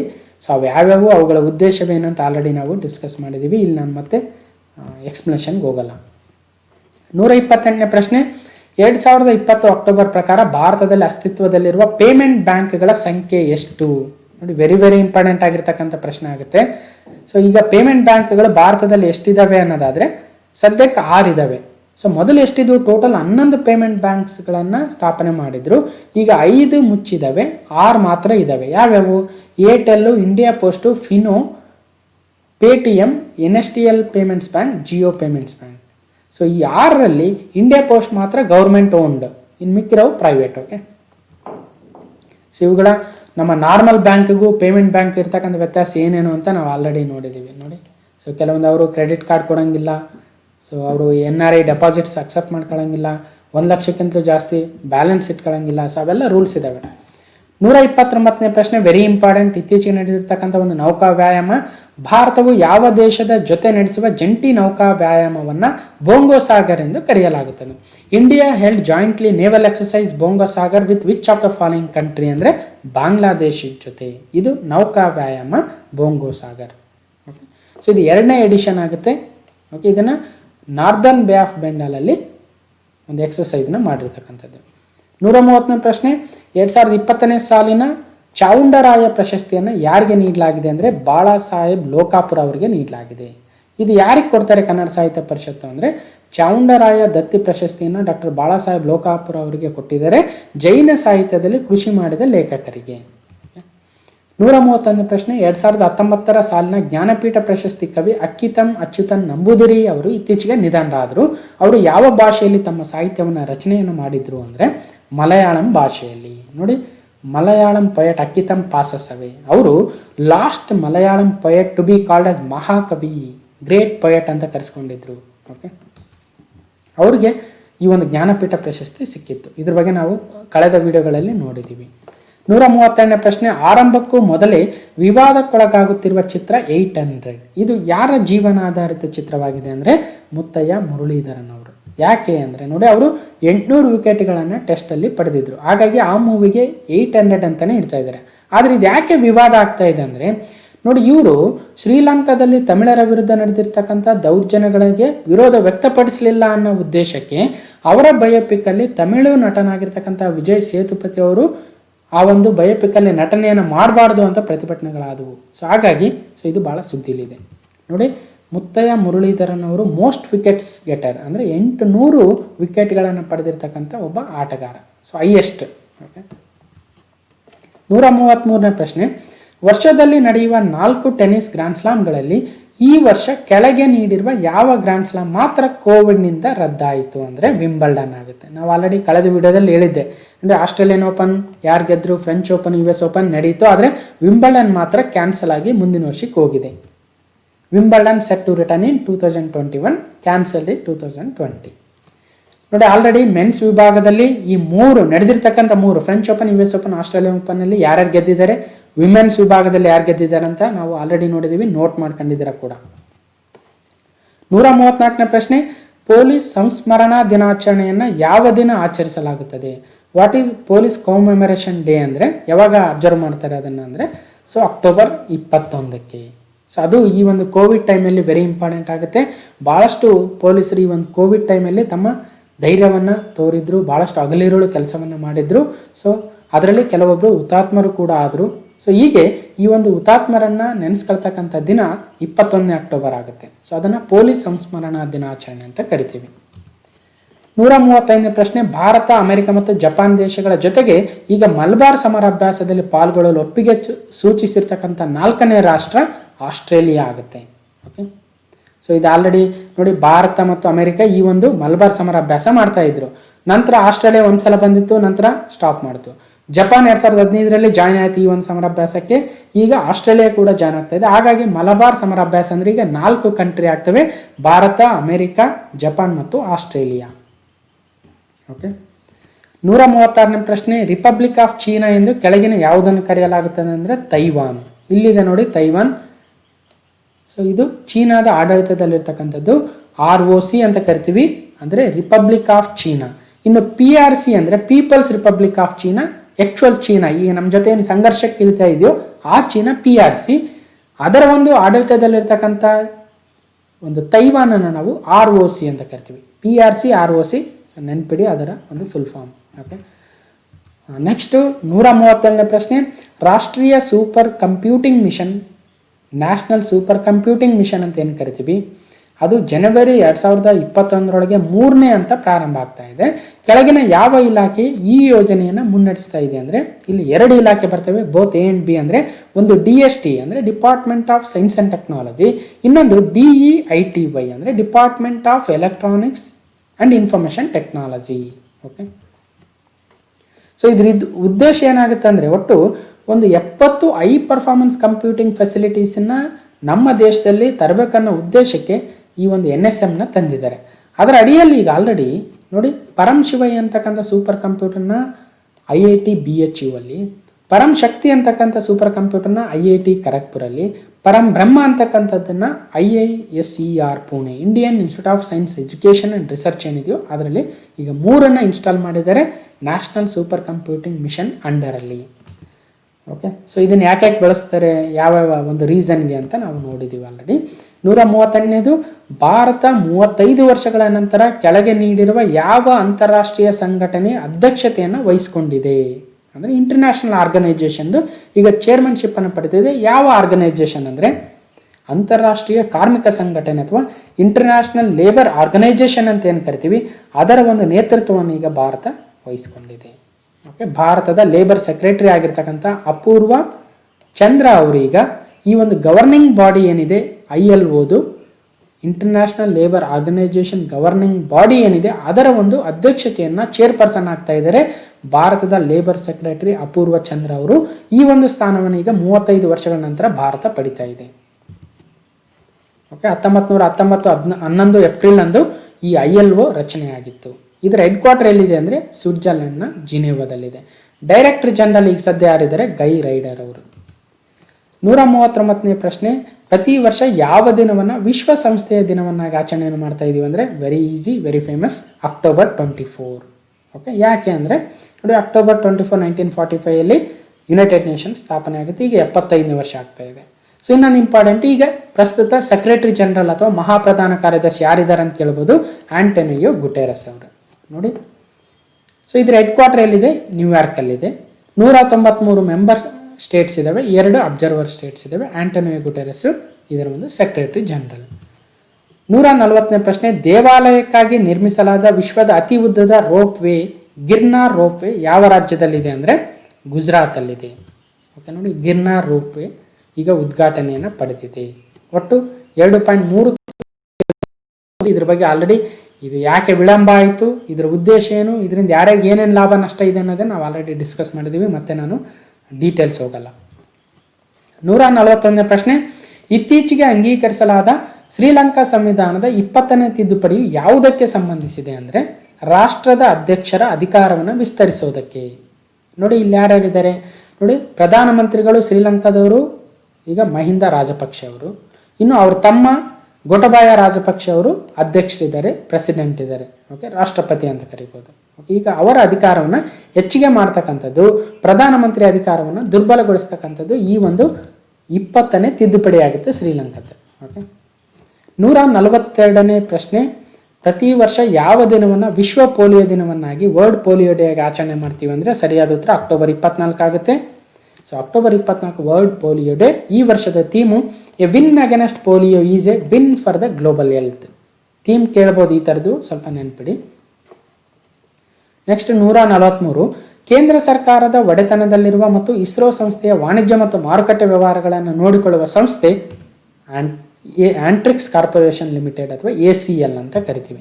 ಇದು ಯಾಕೆ ಸುದ್ದಿಲಿದೆ ಅಂದರೆ ಇದು ದಿವಾಸ್ ಅಂತಕ್ಕಂಥ ಒಂದು ಮಲ್ಟಿಮೀಡಿಯಾ ಕಂಪನಿಯ ಒಂದು ಒಪ್ಪಂದವನ್ನು ಮುರಿದುಕೊಂಡಿರೋದ್ರಿಂದ ಈಗ ಅದಕ್ಕೆ ನೀವು 9,000 ಕೋಟಿ ರೂಪಾಯಿಗಳನ್ನು ದಂಡವನ್ನು ಕೊಡಬೇಕು ಅಂತ ಅಮೆರಿಕದ ಕೋರ್ಟ್ ಹೇಳಿದೆ. ಅದಕ್ಕಾಗಿ ಭಾಳ ಸುದ್ದಿಲಿತ್ತು. ಓಕೆ, 144ನೇ ಪ್ರಶ್ನೆ, ಶಾಸ್ತ್ರೀಯ ಕನ್ನಡ ಅಧ್ಯಯನ ಕೇಂದ್ರವನ್ನು ಯಾವ ವಿಶ್ವವಿದ್ಯಾಲಯದ ಆವರಣದಲ್ಲಿ ತೆರೆಯಲು ನಿರ್ಧಾರವನ್ನು ಮಾಡಲಾಗಿದೆ ಅಂದರೆ ಮೈಸೂರು ವಿಶ್ವವಿದ್ಯಾಲಯದ ಒಂದು ಆವರಣದಲ್ಲಿ. ಸೊ ಇದನ್ನು ಕೂಡ ನಾವು ನೋಡಿದ್ದೀವಿ ಆಲ್ರೆಡಿ. ಭಾರತೀಯ ಭಾಷಾ ಸಂಸ್ಥೆ ಅಥವಾ central institute of Indian languages ಅಡಿಯಲ್ಲಿತ್ತು. ಇದಕ್ಕೆ ಈಗ ಸ್ವಾಯತ್ತತೆಯನ್ನು ಕೊಡೋದಕ್ಕೆ ಈಗ ಮೊದಲ ಹೆಜ್ಜೆಯನ್ನು ಇಡ್ತಾ ಇದ್ದಾರೆ. 145ನೇ ಪ್ರಶ್ನೆ, ಕೇಂದ್ರ ಸರ್ಕಾರವು ಇತ್ತೀಚೆಗೆ ಯಾವ ಕೇಂದ್ರಾಡಳಿತ ಪ್ರದೇಶದಲ್ಲಿನ ಭೂ ಒಡೆತನಕ್ಕಿದ್ದ ಕಾನೂನುಗಳನ್ನು ತಿದ್ದುಪಡಿ ಮಾಡಿದೆ ಅಂದರೆ ಜಮ್ಮು ಕಾಶ್ಮೀರ ಮತ್ತು ಲಡಾಖ್ ಅಂತ ಇಲ್ಲಿದೆ. ಆ್ಯಕ್ಚುಲಿ ಇದು ಜಮ್ಮು ಕಾಶ್ಮೀರ ಮಾತ್ರ, ಕೇವಲ ಜಮ್ಮು ಕಾಶ್ಮೀರಕ್ಕೆ ಸಂಬಂಧಿಸಿರ್ತಕ್ಕಂಥದ್ದು. ಓಕೆ ನೋಡಿ, ನಾವು outsiders can buy land in JNK, not in Ladakh. ಲಡಾಖಿಗೆಲ್ಲಿ ಬೈ ಮಾಡೋಕ್ಕಾಗಲ್ಲ, ಬಟ್ JNKಯಲ್ಲಿ ಬೈ ಮಾಡ್ಬೋದು. ಅಂದರೆ ಮೊದಲೇನಿತ್ತು ರೂಲ್ಸು, ಜಮ್ಮು ಕಾಶ್ಮೀರದ ಮೂಲ ನಿವಾಸಿಗಳು ಮಾತ್ರ ಜಮ್ಮು ಕಾಶ್ಮೀರದಲ್ಲಿ ಒಂದು ಲ್ಯಾಂಡನ್ನು ಪರ್ಚೇಸ್ ಮಾಡ್ಬೋದಾಗಿತ್ತು. ಈಗ ಔಟ್ಸೈಡರ್ಸ್ ಕೂಡ ಪರ್ಚೇಸ್ ಮಾಡೋದಕ್ಕೆ ಒಂದು ರೂಲ್ಸನ್ನು ತರ್ತಾ ಇದ್ದಾರೆ. ಏನು? The union territory of Jammu and Kashmir reorganisation adaptation of state laws 5th order 2020. So ನೆನ್ಪಿಡಿ. ಇಲ್ಲಿ ಇನ್ನೊಂದು, ಇದು ಕೇವಲ JNKಗೆ ಸಂಬಂಧಿಸಿದೆ, ಲಡಾಖಿಗೆ ಈ ಒಂದು ರೂಲ್, ಪರ್ಟಿಕ್ಯುಲರ್ ರೂಲ್ ಅಂದರೆ ಹೊರಗಡೆಯವರು ಭೂಮಿಯನ್ನು ಪರ್ಚೇಸ್ ಮಾಡ್ತಕ್ಕಂಥದ್ದು JNKಗೆ ಸಂಬಂಧಿಸಿದೆ, ಲಡಾಖಿಗಲ್ಲ. 146ನೇ ಪ್ರಶ್ನೆ, ಇತ್ತೀಚೆಗೆ ಯುನೆಸ್ಕೋದ world network of biosphere reserves ಪಟ್ಟಿಗೆ ಸೇರ್ಪಡೆಗೊಂಡ ಭಾರತದ ಜೀವಗೋಳಧಾಮ ಯಾವುದು ಅಂದರೆ ಪನ್ನಾ ಬಯೋಸ್ಪಿಯರ್ ರಿಸರ್ವ್ ಆಗುತ್ತೆ. ಸೊ ಇದ್ರ ಮೇಲೆ ಒಂದು ಸಪ್ರೇಟ್ ಕ್ವಿಕ್ ಅಪ್ಡೇಟನ್ನು ಒಂದು 10 minutes ವೀಡಿಯೋನ ಮಾಡಿದ್ದೆ, ನೀವೆಲ್ಲ ನೋಡಿರ್ಬೋದು. ಓಕೆ ನೋಡಿ, ಪನ್ನಾ ಬಯೋಸ್ಪಿಯರ್ ರಿಸರ್ವ್ ಈಗ ಯುನೆಸ್ಕೋ ಬಯೋಸ್ಪಿಯರ್ ರಿಸರ್ವ್ ಪಟ್ಟಿಗೆ ಸೇರ್ತಾ ಇದೆ. ಭಾರತದಲ್ಲಿ ಒಟ್ಟು 18 ಬಯೋಸ್ಪಿಯರ್ ರಿಸರ್ವ್ಸ್ ಇದ್ದಾವೆ. ಅದರಲ್ಲಿ world network of biosphere reserves ಈ ಒಂದು ಮ್ಯಾಬ್ ಲಿಸ್ಟಿಗೆ ಸೇರಿರ್ತಕ್ಕಂಥವು ಎಷ್ಟು ಅಂದರೆ ಮೊದಲು 11 ಇದ್ವು, ಈಗ 12ನೇದಾಗಿ ಪನ್ನಾ ಬಯೋಸ್ಪಿಯರ್ ರಿಸರ್ವ್ ಕೂಡ ಸೇರ್ತಾ ಇದೆ. ಸೊ ಎಷ್ಟಂದರೆ ಒಟ್ಟು 18 ಇದ್ದಾವೆ, ಅದರಲ್ಲಿ 12 ಯುನೆಸ್ಕೋದಿಂದ ಮಾನ್ಯತೆ ಪಡೆದಿದ್ದಾವೆ, ಅಷ್ಟು ನೆನ್ಪಿಡ್ಬೇಕು. ಇನ್ನು ಕರ್ನಾಟಕದ ಯಾವ್ದಾದ್ರು ಇದೆಯಾ ಅಂದರೆ ಕರ್ನಾಟಕ, ಕೇರಳ ಮತ್ತು ತಮಿಳುನಾಡಿಗೆ ವ್ಯಾಪಿಸಿರ್ತಕ್ಕಂಥ ನೀಲಗಿರಿ ಬಯೋಸ್ಪಿಯರ್ ರಿಸರ್ವ್ ಇದೆ. ಅದು ಕೂಡ ಭಾರತದ ಮೊದಲ ಒಂದು ಬಯೋಸ್ಪಿಯರ್ ರಿಸರ್ವ್ ಕೂಡ. ಓಕೆ, 147ನೇ ಪ್ರಶ್ನೆ, ಬೀದಿ ಬದಿ ವ್ಯಾಪಾರಿಗಳಿಗೆ ದುಡಿಯುವ ಬಂಡವಾಳಕ್ಕೆ ಸಾಲ ನೀಡುವ ಕೇಂದ್ರ ಸರ್ಕಾರದ ಯೋಜನೆ ಪ್ರಧಾನಮಂತ್ರಿ ಸ್ವಾನಿಧಿ ಯೋಜನೆ. ಇದನ್ನು ನಾವು ಆಲ್ರೆಡಿ PM ಸ್ವಾನಿಧಿ ಸ್ಕೀಮ್ ಬಗ್ಗೆ ಭಾಳಷ್ಟು ಡೀಟೇಲ್ಸ್ ನೋಡಿದ್ದೀವಿ. ಆದರೆ ಇಲ್ಲಿ ಪ್ರಶ್ನೆ, ಈ ಯೋಜನೆಯ ಅನುಷ್ಠಾನದಲ್ಲಿ ಯಾವ ರಾಜ್ಯವು ಮುಂಚೂಣಿಯಲ್ಲಿದೆ ಅಂತ ಕೇಳ್ಬೋದು. ಸರಿಯಾದ ಉತ್ತರ ಉತ್ತರ ಪ್ರದೇಶ ಆಗುತ್ತೆ. ಓಕೆ, ಸೊ ನೆನ್ಪಿಡಬೇಕು. ನೆಕ್ಸ್ಟ್ 148ನೇ ಪ್ರಶ್ನೆ, ಜಗತ್ತಿನಲ್ಲಿ ಅಣ್ವಸ್ತ್ರಗಳನ್ನು ನಿಷೇಧಿಸುವ ವಿಶ್ವಸಂಸ್ಥೆಯ ಒಪ್ಪಂದವು ಇತ್ತೀಚೆಗೆ 50ನೇ ದೇಶವು ಅಂಗೀಕರಿಸುವುದರೊಂದಿಗೆ ಜಾರಿಗೆ ಬಂದಿತು. ಹಾಗಾದರೆ ಆ 50ನೇ ರಾಷ್ಟ್ರ ಯಾವುದು? UN treaty to ban nuclear weapons to come into force after 50th signatory, which is the 50th country it signed to this treaty ಅಂದರೆ ಹೋಂಡರಸ್ ಆಗುತ್ತೆ. ಓಕೆ, ಅಂದರೆ ಇಲ್ಲಿ ಅಣ್ವಸ್ತ್ರಗಳನ್ನು ನಿಷೇಧ ಮಾಡಬೇಕು ಅನ್ನೋದಕ್ಕೆ ಒಂದು ಟ್ರೀಟಿ ಇದೆ, ಒಂದು ಒಪ್ಪಂದ ಇದೆ. ಅದಕ್ಕೆ 50 ದೇಶಗಳು ಸೈನ್ ಹಾಕಿದಾಗ ಮಾತ್ರ ಅದು ಜಾರಿಗೆ ಬರುತ್ತೆ ಅಂತಕ್ಕಂಥದ್ದು ಒಂದು ರೂಲ್ಸ್ ಆಗಿರುತ್ತೆ. ಈಗ 49 ರಾಷ್ಟ್ರಗಳು ಸೈನ್ ಹಾಕಿದ್ವಿ, ಈಗ 50ನೇ ರಾಷ್ಟ್ರ ಸೈನ್ ಹಾಕಿದೆ, ಅದು ಹೋಂಡರಸ್ ಆಗುತ್ತೆ. ಹಾಗಾಗಿ ಈಗ ಅದು ಜಾರಿಗೆ ಬಂತು. ಓಕೆ, ನೆಕ್ಸ್ಟು 149ನೇ ಪ್ರಶ್ನೆ, ಪ್ರತಿ ವರ್ಷ ಯಾವ ದಿನವನ್ನು ರಾಷ್ಟ್ರೀಯ ಏಕತೆ ದಿನ ಅಥವಾ ಏಕತಾ ದಿವಸ ಆಗಿ ಆಚರಣೆಯನ್ನು ಮಾಡ್ತೀವಿ ಅಂದರೆ ಅಕ್ಟೋಬರ್ 31 ಆಗುತ್ತೆ. ನಮ್ಮ ಐರನ್ ಮ್ಯಾನ್ ಆಫ್ ಇಂಡಿಯಾ, ಭಾರತದ ಉಕ್ಕಿನ ಮನುಷ್ಯ ಸರ್ದಾರ್ ವಲ್ಲಭಭಾಯಿ ಪಟೇಲ್ ಅವರ ಜನ್ಮದಿನ 31ನೇ ಅಕ್ಟೋಬರ್ 1875ರಲ್ಲಿ ಹುಟ್ಟಿದ್ರು ಅವರು. ಹಾಗಾಗಿ 31ನೇ ಅಕ್ಟೋಬರನ್ನು ನಮ್ಮ ದೇಶದಲ್ಲಿ ನಾವು ನ್ಯಾಷನಲ್ ಯೂನಿಟಿ ಡೇ ಅಥವಾ ರಾಷ್ಟ್ರೀಯ ಏಕತಾ ದಿವಸ ಅಂತ ಆಚರಣೆಯನ್ನು ಮಾಡ್ತೀವಿ. ಯಾಕನ್ನೋದು ನಿಮಗೆಲ್ಲ ಗೊತ್ತಿದೆ. ಭಾರತವನ್ನು ಏಕೀಕರಣ ಮಾಡಿದಂಥವ್ರು ಅವರು ಗೃಹ ಮಂತ್ರಿಗಳಾಗಿದ್ದರು. ಹೈದರಾಬಾದ್ ಸಂಸ್ಥಾನ, ಜುನಾಗಢ, ಕಾಶ್ಮೀರದ್ದು ಏನಾಯಿತು ಅಂತ ನಿಮಗೆಲ್ಲ ಗೊತ್ತಿದೆ. ಓಕೆ, 150ನೇ ಪ್ರಶ್ನೆ, ಕರ್ನಾಟಕ ಸರ್ಕಾರವು ರಾಜ್ಯದ ಕ್ರೀಡಾ ಸಾಧಕರಿಗೆ ನೀಡುವ ಏಕಲವ್ಯ ಪ್ರಶಸ್ತಿಯ ಬಹುಮಾನ ಮೊತ್ತವೆಷ್ಟು ಅಂದರೆ ವೆರಿ ಇಂಪಾರ್ಟೆಂಟು, 2 ಲಕ್ಷ. ಭಾಳ ಎಕ್ಸಾಮಲ್ಲಿ ಕೇಳಿದ್ರು ಸಹಿತ. ಇನ್ನು ಏಕಲವ್ಯ ಪ್ರಶಸ್ತಿ ಯಾರ್ಯಾರಿಗೆ ಬಂದಿದೆ, ಕ್ರೀಡಾ ರತ್ನ ಯಾರ್ಯಾರಿಗೆ ಬಂದಿದೆ, ಯಾವ ಸಂಸ್ಥೆಗಳಿಗೆ ಅಂತ ನಾವು ಆಲ್ರೆಡಿ ನೋಡಿದ್ವಿ. Important names KL Rahul, Mayank ಮತ್ತು ಫವಾದ್ ಅವರು. ಕ್ರೀಡಾ ರತ್ನ ಬಂದಿರತಕ್ಕಂಥದ್ದು ವೆರಿ ಇಂಪಾರ್ಟೆಂಟ್, ಕಂಬಳವೀರ ಶ್ರೀನಿವಾಸ್ ಗೌಡ್ರಿಗೆ ಬಂದಿದೆ. ಓಕೆ, ಅದು ಕೂಡ ನೆನ್ಪಿಡಿ. ಇದನ್ನು ಆಲ್ರೆಡಿ ನಾವು ಪ್ರಶಸ್ತಿಗಳು, ಕರ್ನಾಟಕ ಪ್ರಶಸ್ತಿಗಳಲ್ಲಿ ಫುಲ್ ಕಂಪ್ಲೀಟ್ ಡೀಟೇಲ್ಸ್ ಡಿಸ್ಕಷನ್ ಮಾಡಿದ್ದೀವಿ. ಓಕೆ, ಇನ್ನು 151ನೇ ಪ್ರಶ್ನೆ, which of the following state is opposing construction of parallel dam for the Tungabhadra dam ಅಂದರೆ ನವಲಿ ಹತ್ರ ನಾವು ಪ್ಯಾರಲಲ್ ಡ್ಯಾಮು, ನವಲಿ ಸಮಾನಾಂತರ ಜಲಾಶಯ ಅಂತ ಹೇಳ್ತಾ ಇದ್ವಿ. ತುಂಗಭದ್ರಾ ಜಲಾಶಯಕ್ಕೆ ಸಮಾನಾಂತರವಾಗಿ ನಿರ್ಮಿಸುತ್ತಿರುವ ಕೊಪ್ಪಳ ಜಿಲ್ಲೆಯ ನವಲಿ ಸಮಾನಾಂತರ ಜಲಾಶಯಕ್ಕೆ ನಿರ್ಮಾಣಕ್ಕೆ ಯಾವ ರಾಜ್ಯ ವಿರೋಧವನ್ನು ವ್ಯಕ್ತಪಡಿಸ್ತಾ ಇದೆ ಅಂದರೆ ಆಂಧ್ರ ಪ್ರದೇಶ್ ಅಲ್ವಾ, ನಮಗೆಲ್ಲ ಗೊತ್ತಿದೆ. ಸೊ ತುಂಗಭದ್ರಾ ಡ್ಯಾಮಿಂದ ನೀರು ಆಂಧ್ರ ಪ್ರದೇಶಕ್ಕೆ ಹೋಗುತ್ತೆ. ಹಾಗಾಗಿ ಈಗ ತುಂಗಭದ್ರಾ ಡ್ಯಾಮ್ಗೆ ಸಮಾನಾಂತರ ಜಲಾಶಯ, ನವಲಿ ಏನು ಸಮಾನಾಂತರ ಜಲಾಶಯ ಇದೆಯೋ ಅದಕ್ಕೆ ಆಂಧ್ರ ವಿರೋಧವನ್ನು ವ್ಯಕ್ತಪಡಿಸ್ತಾ ಇದೆ. ಓಕೆ, ಸೊ ಇದು ಕೂಡ ವೆರಿ ಇಂಪಾರ್ಟೆಂಟ್. ಇನ್ನು ನೆಕ್ಸ್ಟ್ 152ನೇ ಪ್ರಶ್ನೆ, ಕೆಳಗೆ ನೀಡಿರುವ ಯಾವ ಅಂಪೈರ್ ಏಕದಿನ ಮತ್ತು ಟೆಸ್ಟ್ ಎರಡೂ ವಿಭಾಗಗಳಲ್ಲಿ ಅತಿ ಹೆಚ್ಚು ಪಂದ್ಯಗಳಲ್ಲಿ ಅಂಪೈರಿಂಗ್ ಮಾಡಿ ವಿಶ್ವ ದಾಖಲೆಯನ್ನು ಬರೆದಿದ್ದಾರೆ? ಯಾರವರು ಅಂಪೈರು ಅನ್ನೋದಾದರೆ ನೋಡಿ, ಅಲಿಮ್ ದಾರ್ ಅವರು, ಪಾಕಿಸ್ತಾನದವರು. ಈ ಒಂದು ಅಂಪೈರು ಏಕದಿನ ಮತ್ತು ಟೆಸ್ಟ್ ಎರಡೂ ವಿಭಾಗಗಳಲ್ಲಿ ಅತಿ ಹೆಚ್ಚು ಪಂದ್ಯಗಳಲ್ಲಿ ಅಂಪೈರಿಂಗ್ ಮಾಡಿದ್ದಾರೆ. Okay, 210 ODIs, 132 tests. Even T20 ಕೂಡ 2ನೇ ಸ್ಥಾನದಲ್ಲಿದ್ದಾರೆ. ಓಕೆ, ನೆಕ್ಸ್ಟ್ 153ನೇ ಪ್ರಶ್ನೆ, ಯಾವ ಮೆಸೇಜಿಂಗ್ ಅಪ್ಲಿಕೇಶನನ್ನು ಕಂಪನಿ ತನ್ನ ಅಪ್ಲಿಕೇಶನಲ್ಲಿ ಡಿಜಿಟಲ್ ಪಾವತಿ ಸೌಲಭ್ಯವನ್ನು ಇತ್ತೀಚೆಗೆ ಪ್ರಾರಂಭವನ್ನು ಮಾಡಿತು? Which messaging application company started digital payments option in its application ಅಂದರೆ ಅದು ವಾಟ್ಸಪ್ ಆಗುತ್ತೆ. ಓಕೆ, ವಾಟ್ಸಪ್ಪು ಈ ನಮ್ಮ NPCI ಅಂತ ಕರಿತೀವಿ, ನ್ಯಾಷನಲ್ ಪೇಮೆಂಟ್ಸ್ ಕಾರ್ಪೊರೇಷನ್ ಆಫ್ ಇಂಡಿಯಾದವ್ರು ಡೆವಲಪ್ ಮಾಡಿರ್ತಕ್ಕಂಥ ಯೂನಿಫೈಡ್ ಪೇಮೆಂಟ್ಸ್ ಇಂಟರ್ಫೇಸ್ UPI ಬಳಸ್ಕೊಂಡು ಈಗ ನಾವು ಫೋನ್ಪೇ ಮತ್ತು ಗೂಗಲ್ ಪೇದಲ್ಲಿ ಯಾವ ಥರ ಮಾಡ್ತೀವಿ PTMಗಳಲ್ಲಿ, ಅದೇ ರೀತಿ ವಾಟ್ಸಪ್ಪಲ್ಲೂ ಕೂಡ ಅಮೌಂಟನ್ನು ಕಳಿಸ್ಬೋದು. ಆ ರೀತಿಯಾಗಿ ತರ್ತಾ ಇದ್ದಾರೆ, ಅದನ್ನು ಹಂತ ಹಂತವಾಗಿ ತರ್ತಾ ಇದ್ದಾರೆ. ಸೊ ಹಾಗಾಗಿ ಮೋಸ್ಟ್ಲಿ ನಮ್ಮ ಮೊಬೈಲ್ಗಳು ಬರೋದಕ್ಕೆ ಇನ್ನೂ ಸ್ವಲ್ಪ ಲೇಟ್ ಆಗ್ಬೋದು.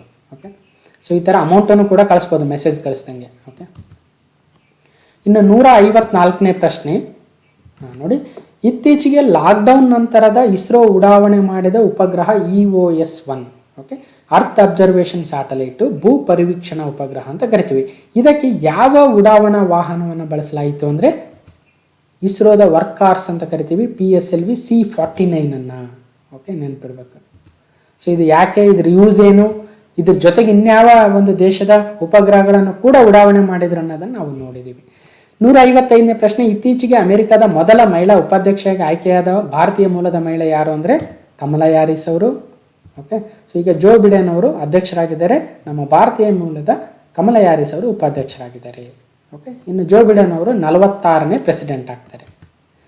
156ನೇ ಪ್ರಶ್ನೆ, ಕರ್ನಾಟಕ ಜೀವ ವೈವಿಧ್ಯ ಮಂಡಳಿಯ ಪ್ರಸ್ತುತ ಅಧ್ಯಕ್ಷರು ಯಾರು ಅಂದರೆ ಸರಿಯಾದ ಉತ್ತರ ಅನಂತ್ ಹೆಗ್ಡೆ ಆಶೀಸರ್ ಅವರು. ಕರ್ನಾಟಕ ಬಯೋಡೈವರ್ಸಿಟಿ ಬೋರ್ಡ್ ಏನಿದೆಯೋ ಅದರ ಒಂದು ಅಧ್ಯಕ್ಷರಿದ್ದಾರೆ. ಇಲ್ಲಿ ಕನ್ಫ್ಯೂಸ್ ಆಗಬಾರ್ದು ನೋಡಿ, Karnataka state wild life board ಅಥವಾ ಕರ್ನಾಟಕ ರಾಜ್ಯದ ವನ್ಯಜೀವಿ ಮಂಡಳಿ ಬೇರೆ, ಜೀವ ವೈವಿಧ್ಯ ಮಂಡಳಿ ಬೇರೆ. ವನ್ಯಜೀವಿ ಮಂಡಳಿಯ ಅಧ್ಯಕ್ಷರು ಮುಖ್ಯಮಂತ್ರಿಗಳಾಗಿರ್ತಾರೆ. ಜೀವ ವೈವಿಧ್ಯ ಮಂಡಳಿ ಅಥವಾ ಬಯೋಡೈವರ್ಸಿಟಿ ಬೋರ್ಡ್ನ ಅಧ್ಯಕ್ಷರು ಅನಂತ್ ಹೆಗ್ಡೆ ಆಶೀಸರ್ ಅವರು ಇದ್ದಾರೆ.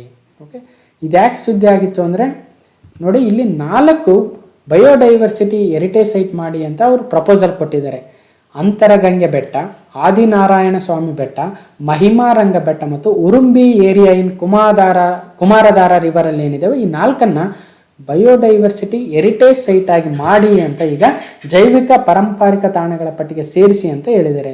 ಓಕೆ, 157ನೇ ಪ್ರಶ್ನೆ, ವಿಶ್ವಸಂಸ್ಥೆಯ ಸಲಹಾ ಸಮಿತಿಗೆ ಆಯ್ಕೆಯಾದ ಮೊದಲ ಏಷ್ಯಾ ಪೆಸಿಫಿಕ್ ಮಹಿಳೆ ಯಾರು ಅಂದರೆ ವಿದಿಶಾ ಮೈತ್ರಿ ಅವರಾಗ್ತಾರೆ. ನೋಡಿ, ವಿಶ್ವಸಂಸ್ಥೆಯ ಸಲಹಾ ಸಮಿತಿಗೆ ಭಾರತೀಯ ಮಹಿಳೆ ವಿದಿಶಾ. ಯಾವ ಸಮಿತಿ ಅಂದರೆ UN advisory committee on administrative and budgetary questions ACA-BQ ಆಗುತ್ತೆ. ಅದಕ್ಕೆ ಆಯ್ಕೆ ಆಗಿರ್ತಕ್ಕಂಥ ಮೊದಲ ಭಾರತೀಯ ಮಹಿಳೆ ವಿದಿಶಾ ಮೈತ್ರಿ ಅವರಾಗ್ತಾರೆ. ಓಕೆ, ಇವರು ಭಾರತದ ರಾಜತಾಂತ್ರಿಕ ಅಧಿಕಾರಿಯಾಗಿದ್ದಾರೆ. 158ನೇ ಪ್ರಶ್ನೆ, ನಾಸಾ ಮತ್ತು ಇಸ್ರೋ ಜಂಟಿಯಾಗಿ ನಿರ್ಮಿಸುತ್ತಿರುವ ನಿಸಾರ್ ಉಪಗ್ರಹದ ಪ್ರಯೋಜನ ಏನು ಅನ್ನೋದಾದರೆ, ನಿಸಾರ್ ಅಂದರೆ ನೋಡಿ, ಫಸ್ಟ್ ಆಫ್ ಆಲು ನಾಸಾ ಮತ್ತು ಇಸ್ರೋ ಸಿಂಥೆಟಿಕ್ ಅಪರ್ಚರ್ ರಾಡಾರ್ ಅಂತ.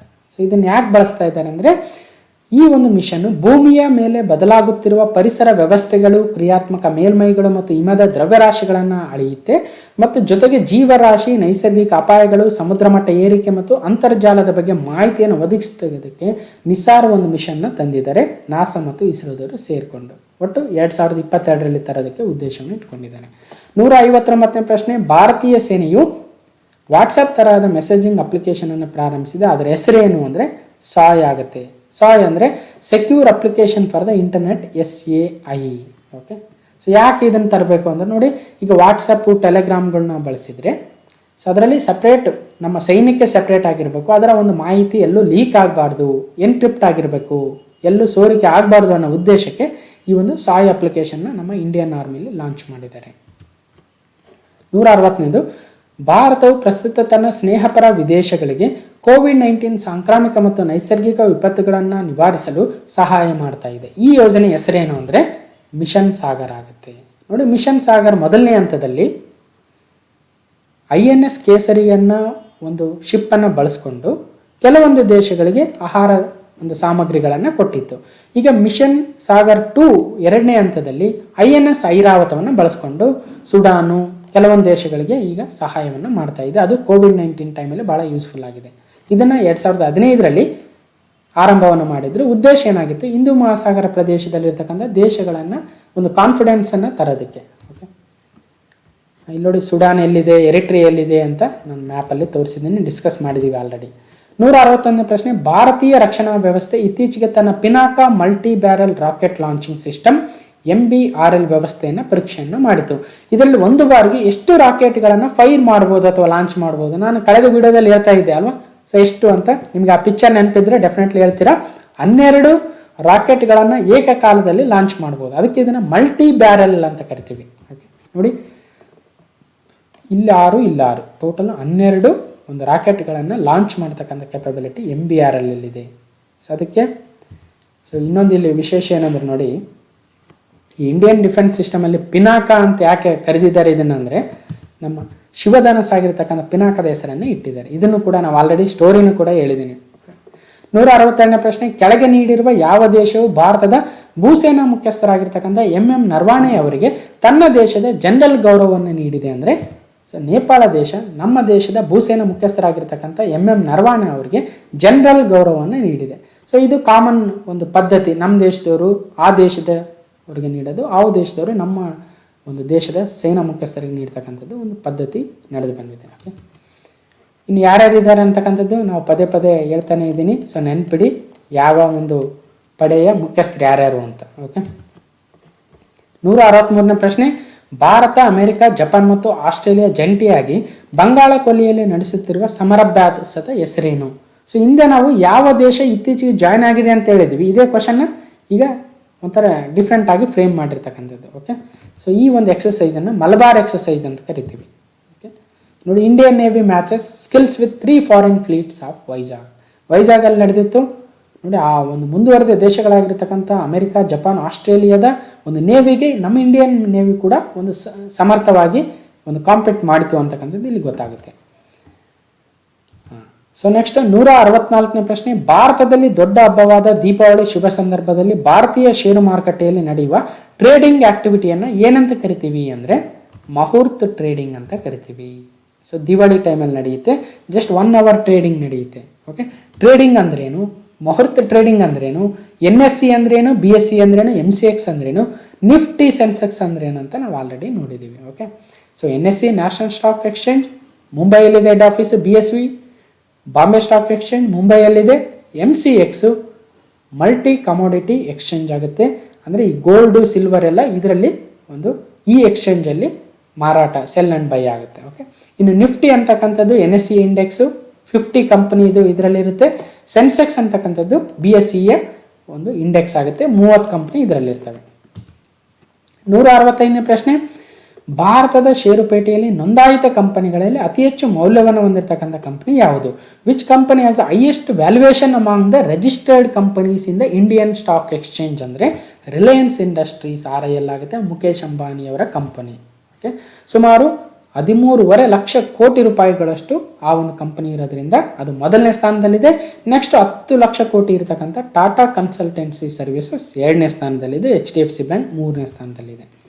166ನೇ ಪ್ರಶ್ನೆ, 1991 ಶಾಂತಿ ನೊಬೆಲ್ ಪುರಸ್ಕೃತ ಆಂಗ್ ಸಾನ್ ಸೂಕಿ ಅವರ ಪಕ್ಷವು ಇತ್ತೀಚೆಗೆ ನಡೆದ ಚುನಾವಣೆಯಲ್ಲಿ ವಿಜಯವನ್ನು ಗಳಿಸಿದೆ. ಅವರು ಯಾವ ದೇಶದ ಪ್ರಧಾನಮಂತ್ರಿ ಆಗಿದ್ದಾರೆ ಅನ್ನೋದು ವೆರಿ ಇಂಪಾರ್ಟೆಂಟ್ ಆಗುತ್ತೆ, ಭಾಳ ಕಡೆ ಕೇಳ್ಬೋದು. ಸೊ ಹಾಗಾಗಿ ಇಲ್ಲಿ ಸರಿಯಾದ ಉತ್ತರ ಮಯನ್ಮಾರನ ದೇಶದ ಪ್ರಧಾನಮಂತ್ರಿ ಆಗಿದ್ದಾರೆ ಆಂಗ್ ಸಾನ್ ಸೂಕಿ ಅವರು. ಓಕೆ, ಆ ಒಂದು ದೇಶದಲ್ಲಿ ಸ್ಟೇಟ್ ಕೌನ್ಸಿಲರ್ ಅಂತ ಕರಿತೀವಿ. ನಮ್ಮ ದೇಶದಲ್ಲಿ ಅದೇ ಒಂದು ಪೊಸಿಷನ್ನ ನಾವು ಪ್ರೈಮ್ ಮಿನಿಸ್ಟರ್ ಅಂತ ಕರಿತೀವಿ. ಇನ್ನು ಆಂಗ್ ಸಾನ್ ಸೂಕಿ ಅವರ ಒಂದು ಪಾರ್ಟಿ ಯಾವುದು ಅಂತ ಕೇಳ್ಬೋದು, ವೆರಿ ಇಂಪಾರ್ಟೆಂಟು. NLD ಅಂತ ಕರಿತೀವಿ, ನ್ಯಾಷನಲ್ ಲೀಗ್ ಫಾರ್ ಡೆಮಾಕ್ರಸಿ ಅಂತ. ಓಕೆ, ಇವರು 1991 ನೊಬೆಲ್ ಶಾಂತಿ ಪ್ರಶಸ್ತಿ ವಿಜೇತರು. 167ನೇ ಪ್ರಶ್ನೆ, ಭಾರತೀಯ ಸೇನೆಗೆ ಸ್ಕಾರ್ಪಿನ್ ವರ್ಗದ 5ನೇ ಜಲಾಂತರ್ಗಾಮಿ ನೌಕೆಯು ಇತ್ತೀಚೆಗೆ ಸೇರ್ಪಡೆಗೊಂಡಿದೆ. ಅದರ ಹೆಸರೇನು ಅಂದರೆ INS ವಾಗೀರ್ ಆಗುತ್ತೆ. ನೋಡಿ, 5th scorpion class submarine INS Vagir. Okay, so ಇದನ್ನು ಮಾಜ್ಗನ್ ಡಾಕ್ ಲಿಮಿಟೆಡ್ MDL ಅಲ್ಲಿ ಒಂದು ಬಿಲ್ಡ್ ಮಾಡಿದ್ದಾರೆ, ನೆನ್ಪಿಡಬೇಕು. ಸೊ ಇನ್ನು INS Kalvari, INS Khanderi, INS Karanj, INS Vela, INS Vagir ಮತ್ತು INS ವಾಕ್ಷಿರ್, ಈ ಒಟ್ಟು ಇವುಗಳನ್ನು ಈ ಒಂದು ಇಂಡಿಯನ್ ನೇವಲ್ ಶಿಪ್ ಒಂದು ಪ್ರಾಜೆಕ್ಟಲ್ಲಿ ಡೆವಲಪ್ ಮಾಡ್ತಾ ಇದ್ದಾರೆ. ಓಕೆ, 168ನೇ ಪ್ರಶ್ನೆ, ಭಾರತ ರಷ್ಯಾ ಜಂಟಿಯಾಗಿ ನಿರ್ಮಿಸಿರುವ ಅತ್ಯಾಧುನಿಕ ಬ್ರಹ್ಮೋಸ್ ಕ್ಷಿಪಣಿಗಳನ್ನು ಕೊಳ್ಳಲು ಮುಂದೆ ಬಂದಿರತಕ್ಕಂಥ ರಾಷ್ಟ್ರ ಫಿಲಿಪೈನ್ಸ್ ಆಗುತ್ತೆ.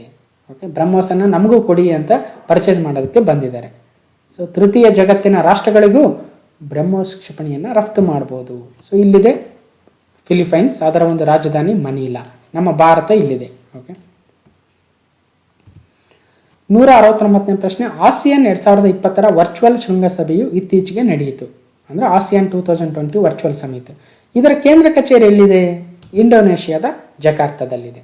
ಸೊ ಇಂಡೋನೇಷ್ಯಾದ ರಾಜಧಾನಿ ಆಗಿರ್ತಕ್ಕಂಥ ಜಕಾರ್ತದಲ್ಲಿದೆ. ಓಕೆ, ಇನ್ನು ಫಿಲಿಪೈನ್ಸ್ನ ರಾಜಧಾನಿ ಮನಿಲಾ, ವಿಯೆಟ್ನಾಂ ರಾಜಧಾನಿ ಹನೋಯ್, ಮಲೇಷಿಯಾದ ರಾಜಧಾನಿ Kuala Lumpur.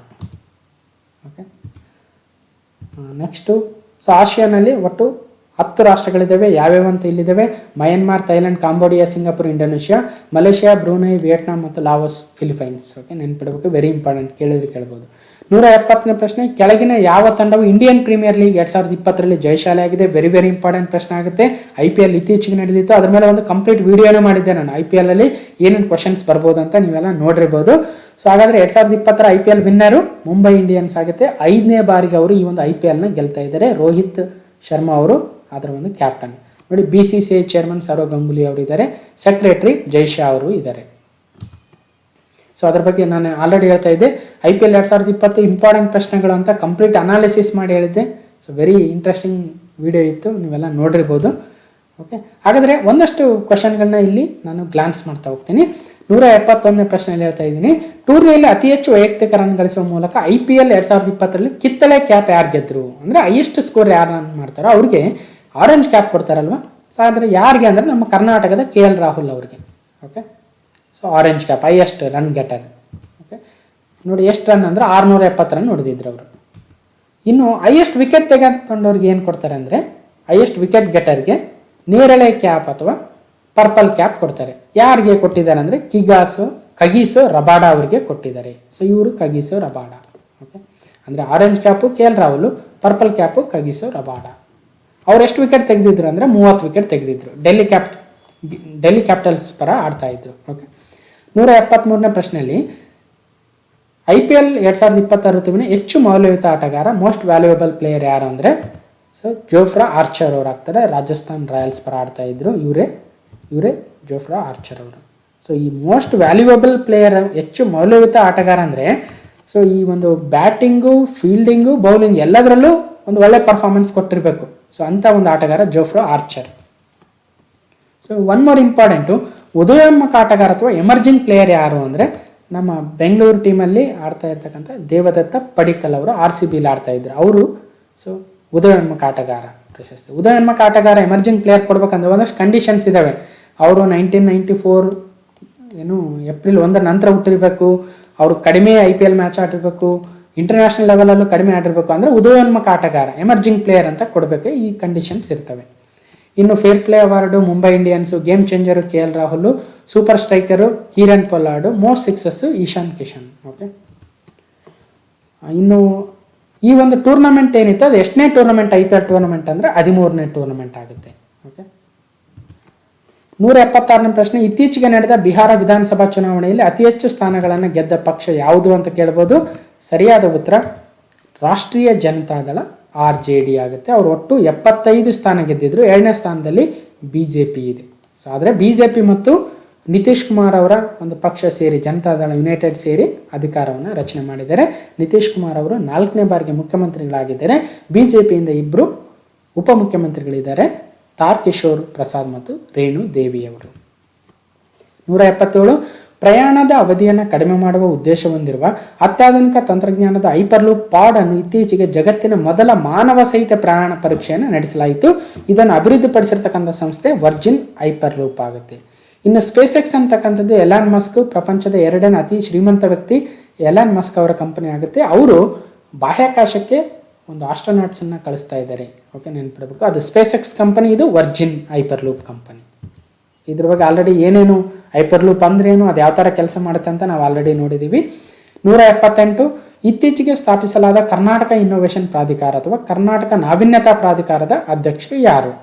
Who is the chairman of the recently established Karnataka innovation authority? ಅಂದರೆ ಸರಿಯಾದ ಉತ್ತರ ಯಾರಾಗುತ್ತೆ ಅಂದರೆ ಮುಖ್ಯಮಂತ್ರಿಗಳೇ ಈ ಒಂದು ಕರ್ನಾಟಕ ನಾವೀನ್ಯತಾ ಪ್ರಾಧಿಕಾರದ ಅಧ್ಯಕ್ಷರಾಗಿರ್ತಾರೆ. ಇದನ್ನು ತಂದಿರತಕ್ಕಂಥ ಉದ್ದೇಶ ಒಂದು ಹೊಸ ನವೀನ ಬಿಸ್ನೆಸ್ಗಳನ್ನು ತರೋದಕ್ಕೆ, ಒಂದಷ್ಟು ಪ್ರೋತ್ಸಾಹವನ್ನು ಕೊಡೋದಕ್ಕೆ ಈ ಕರ್ನಾಟಕ ನಾವೀನ್ಯತಾ ಪ್ರಾಧಿಕಾರ, ಕರ್ನಾಟಕ ಇನ್ನೋವೇಷನ್ ಮಿಷನ್ನ ತರ್ತಾ ಇದ್ದಾರೆ. ಓಕೆ, ನೆಕ್ಸ್ಟು 179, ಇತ್ತೀಚೆಗೆ ನಿಧನರಾದ 7 ಬಾಂಡ್ ಚಿತ್ರಗಳಲ್ಲಿ ನಟಿಸಿ ಜೇಮ್ಸ್ ಬಾಂಡ್ ಎಂದೇ ಖ್ಯಾತರಾಗಿದ್ದ ಬ್ರಿಟಿಷ್ ನಟ ಶಾನ್ ಕ್ಯಾನ್ರಿ ಅವರು.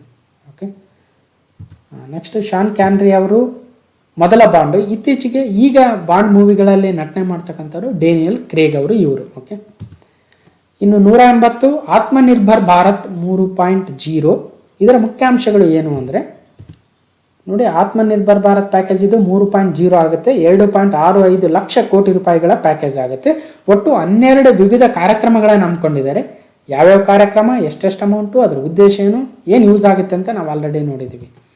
181, ಇತ್ತೀಚೆಗೆ ಸುದ್ದಿಯಲ್ಲಿರುವ RCEP ಇದರ ವಿಸ್ತೃತ ರೂಪ ಏನು ಅಂದರೆ regional comprehensive economic partnership. Okay, ಅಂದರೆ ಪ್ರಾದೇಶಿಕ ಸಮಗ್ರ ಆರ್ಥಿಕ ಸಹಭಾಗಿತ್ವ ಆಗುತ್ತೆ. ಇದರಿಂದ ಭಾರತ ಹೊರಗುಳಿದಿದೆ ಅಂತಕ್ಕಂಥದ್ದು ಕೂಡ ಇಂಪಾರ್ಟೆಂಟು. ಬೇರೆ 15 ರಾಷ್ಟ್ರಗಳು ಸಹಿಯನ್ನು ಮಾಡಿದ್ದಾವೆ. ಯಾವ್ಯಾವ 15 ರಾಷ್ಟ್ರಗಳು ಅಂದರೆ ನೋಡಿ, ASEAN 10 ರಾಷ್ಟ್ರಗಳು, ಜೊತೆಗೆ ಆಸ್ಟ್ರೇಲಿಯಾ ಮತ್ತು ನ್ಯೂಜಿಲೆಂಡು ನಾನ್ ಏಷ್ಯನ್ ಕಂಟ್ರೀಸ್ ಆಗುತ್ತೆ.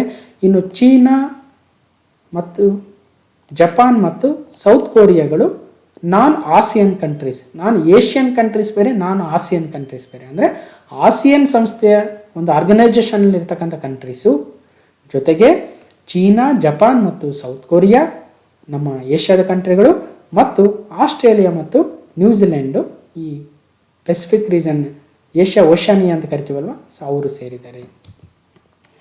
182, ಇತ್ತೀಚೆಗೆ ನಿಧನರಾದ 3 ಬಾರಿ ರಾಷ್ಟ್ರ ಪ್ರಶಸ್ತಿ ವಿಜೇತ ನಟ ಸೌಮಿತ್ರ ಚಟರ್ಜಿ ಅವರನ್ನು ಯಾವ ಚಿತ್ರರಂಗದ ದಂತಕಥೆ ಅಂತ ಕರಿತೀವಿ ಅಂದರೆ ಬೆಂಗಾಲಿ ಚಿತ್ರರಂಗದ ದಂತಕಥೆ, ಸೌಮಿತ್ರ ಚಟರ್ಜಿ ಅವರು.